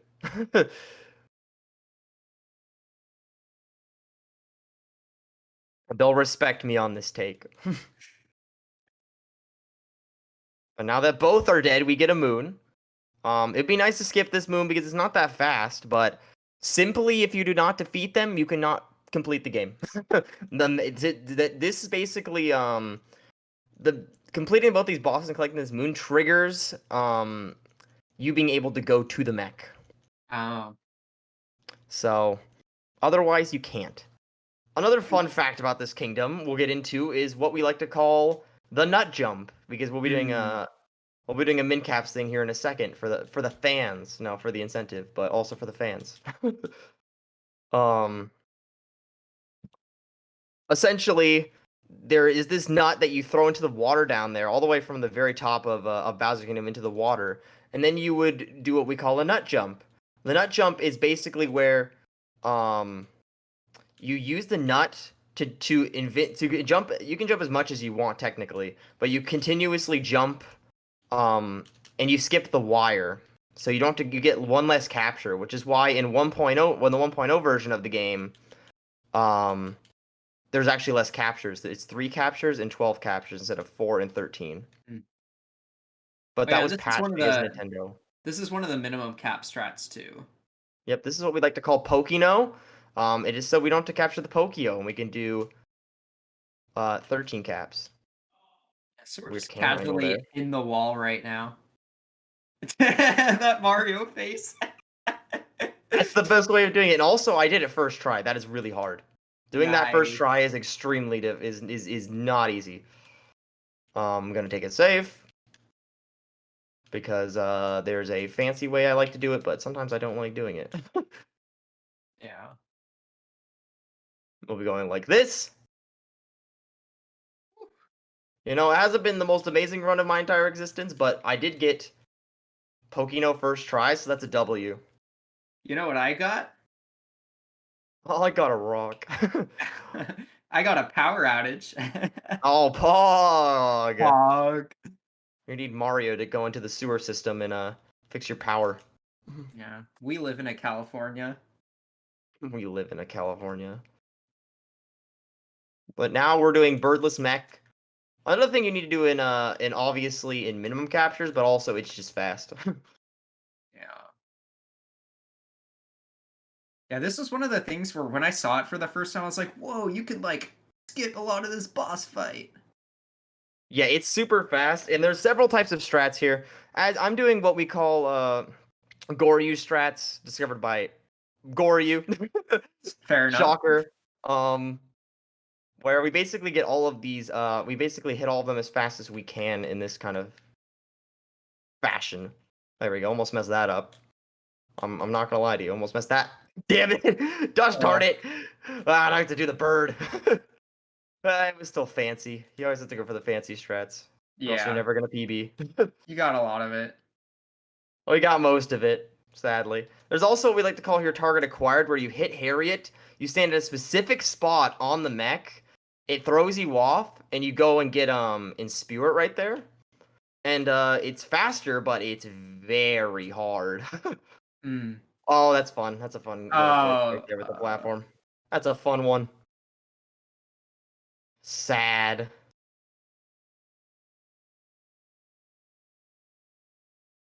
There we go. Now she's gonna die. Now we're good. Sometimes you make mistakes. I have seen world record holders lose runs to this. I lose runs to this. Sad. I know how many times I lost literally 3 105s to this, so it's a hard one. I also lost a world peace run yesterday to it, but I made it. We got a PB. It was okay. Yeah. It's one of the harder parts of the game, for sure. But now that we're done with essentially is one of the harder kingdoms, you know, Wooded, Luncheon, and Bowser's are the typical ones to where you lose a lot of time or you simply lose your run in general. We're going to Moon, which is actually a fun one. Also, say hi to my dog, Rowdy. He barks really loud.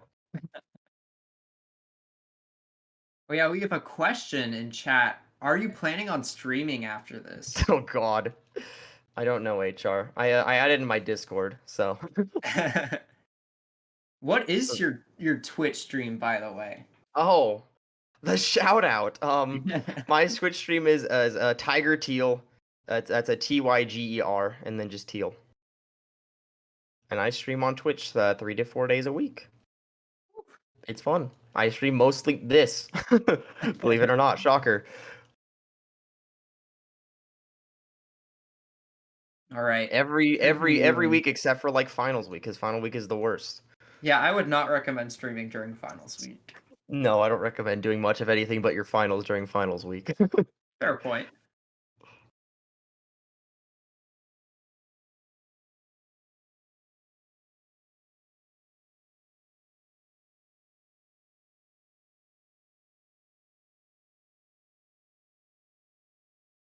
All right, we're dressed for the wedding, ready to Yep, go we're to the dressed for the moon. wedding. So one thing I do have to say, if you're wondering, because I explained a little bit about movement in this game, you spin pounds, you just don't do them here. We don't do spin pound here. They're awful. They just don't work because it takes so long for Mario to hit the ground again that it's not worth it. Hmm. What I'm doing here is it was okay, but essentially what I'm doing there is I do a triple jump into a vector. Basically, vectoring is moving Mario back and forth a certain direction is the simplest way to explain it. And he gains a lot more not speed, he gains a lot more distance. Also, I want please give me the flower game. Flip game. Just want to give me the flower, dude. Oh, fine. Fine. I guess we're just gonna have to go. I just wanted the flowers. We're just gonna leave. It's okay. Yeah, I made a flowers fool are of not myself. cooperating. Yeah, usually you just grab both flowers there and then move, but apparently it didn't want to work with me today. Sometimes that happens. All right, so you're skipping the entire moon cave here. Yep. And I messed Mooncave up? Oh my god, dude. I'm a fraud. How'd I get a 105?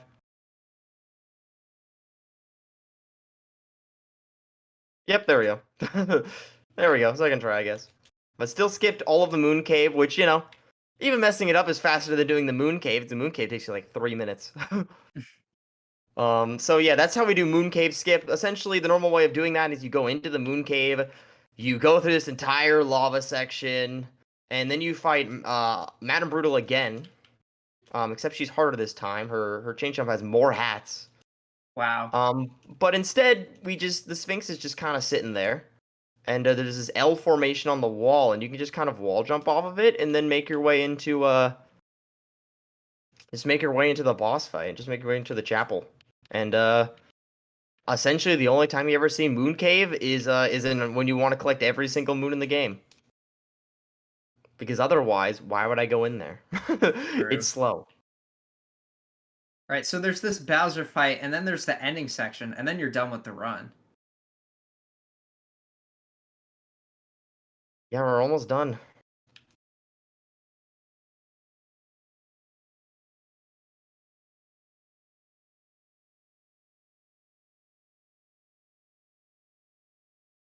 Yeah, it's looking like we've kind of stagnated in terms of donations, but we did have some really cool donations throughout the stream, which is awesome. So thank you to everyone who even watched the stream. But of course, everyone who donated as well. Super awesome. It's having us at $333, so that's super cool. I mean, 333 towards a good cause, no matter what the amount is. It's respectable and impressive. Definitely.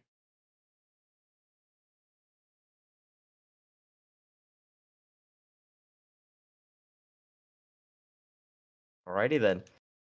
And now we're gonna be heading into the last section. Escape. What's up, Bowser? Forcefully take control of Bowser here. We need to get out of here. This is for everyone's good. It's the greater good. Sounds like communism to me. A little bit. We're just using the means of production, which is Bowser. Bowser is the means of production. He's the means of producing, leaving. Yes.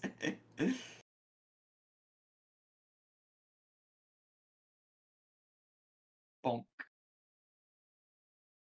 It's weird how like you're in the moon and there's just like this random 2D section. It is a little weird. Screw it, I'm a baller. 2D second. Oh yeah, 2D skip, baby. Oh. Oh. There we go. I Hey. saved no time from it because I messed it up the second part, but I still got it. It's still better than dying on that.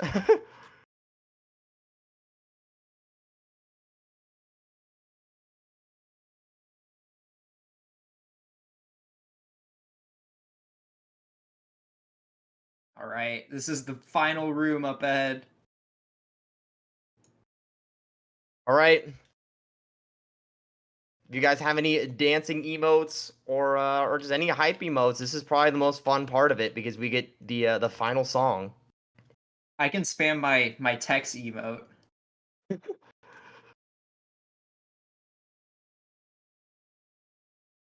Channel your energy, chat. I just realized Because we get the anime song. I just realized that I sent the message far before we actually entered the room because of stream delay, but oh well. True. But yeah, if you would like to watch my streams, I do a lot more variety stuff. I do a lot of ARAM games if anyone watches League. That's me in chat. I'm Mega Meters. And then let's finish off this charity stream. Yeah. Oh, And we're done. We're out of here. We're out of here. Let's go. isn't it officially when you like leave the electricity? And this is now's time. Yeah, there you go. Because that's when you're no longer controlling Mario at all. You have to shoot him off and then you're all done. Nice. Do you have a time on that? I have no clue what that was. Fair enough. It wasn't that fast, but it was okay. Yeah. I mean, what was Obviously. important is you showed off all the strats. Yeah, and then we have Mario here getting friend zoned. Nah. We got to show off some min cap stuff and we got to show off some any percent. If I were to guess a time, based on the time loss that I had and stuff, it'd probably be like around like a 110, 109, something like that. It wouldn't be too crazy slow, but it wouldn't be too crazy fast. It's just we got to show off everything we wanted to though, which is the important part. Yeah. Oh my god, Bowser.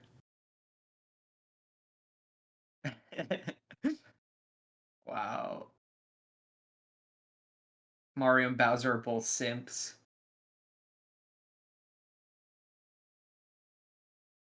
All right. Well, I think that's good for the stream. That Tyler, was do you have that any last thoughts? Thanks for having me on. This was great. It was great to be able to, contribute. I do a lot of this in my free time, and I also go to UCSD, so it's cool that I was able to combine two things that I spend a lot of time on. Speedrunning and just being a student at this wonderful university and getting to meet all of you. So thank you for having me on. I appreciate it. Yeah, this was a lot of fun. So I'll try to do this again in the future. Look for the opportunity to do something similar, and if we do, I'll definitely reach out to you. Of course, and make sure to follow the Twitch channel here. We're gonna be doing amazing things, and I'll if you ever want to check out my streams, I'll be speedrunning more Odyssey, whatever the heck category, Darker Side, World Peace, etc., and 104 and any percent for 104, which is fun. Yep. All right. Thank you all for watching, and I think this is officially the end of the stream.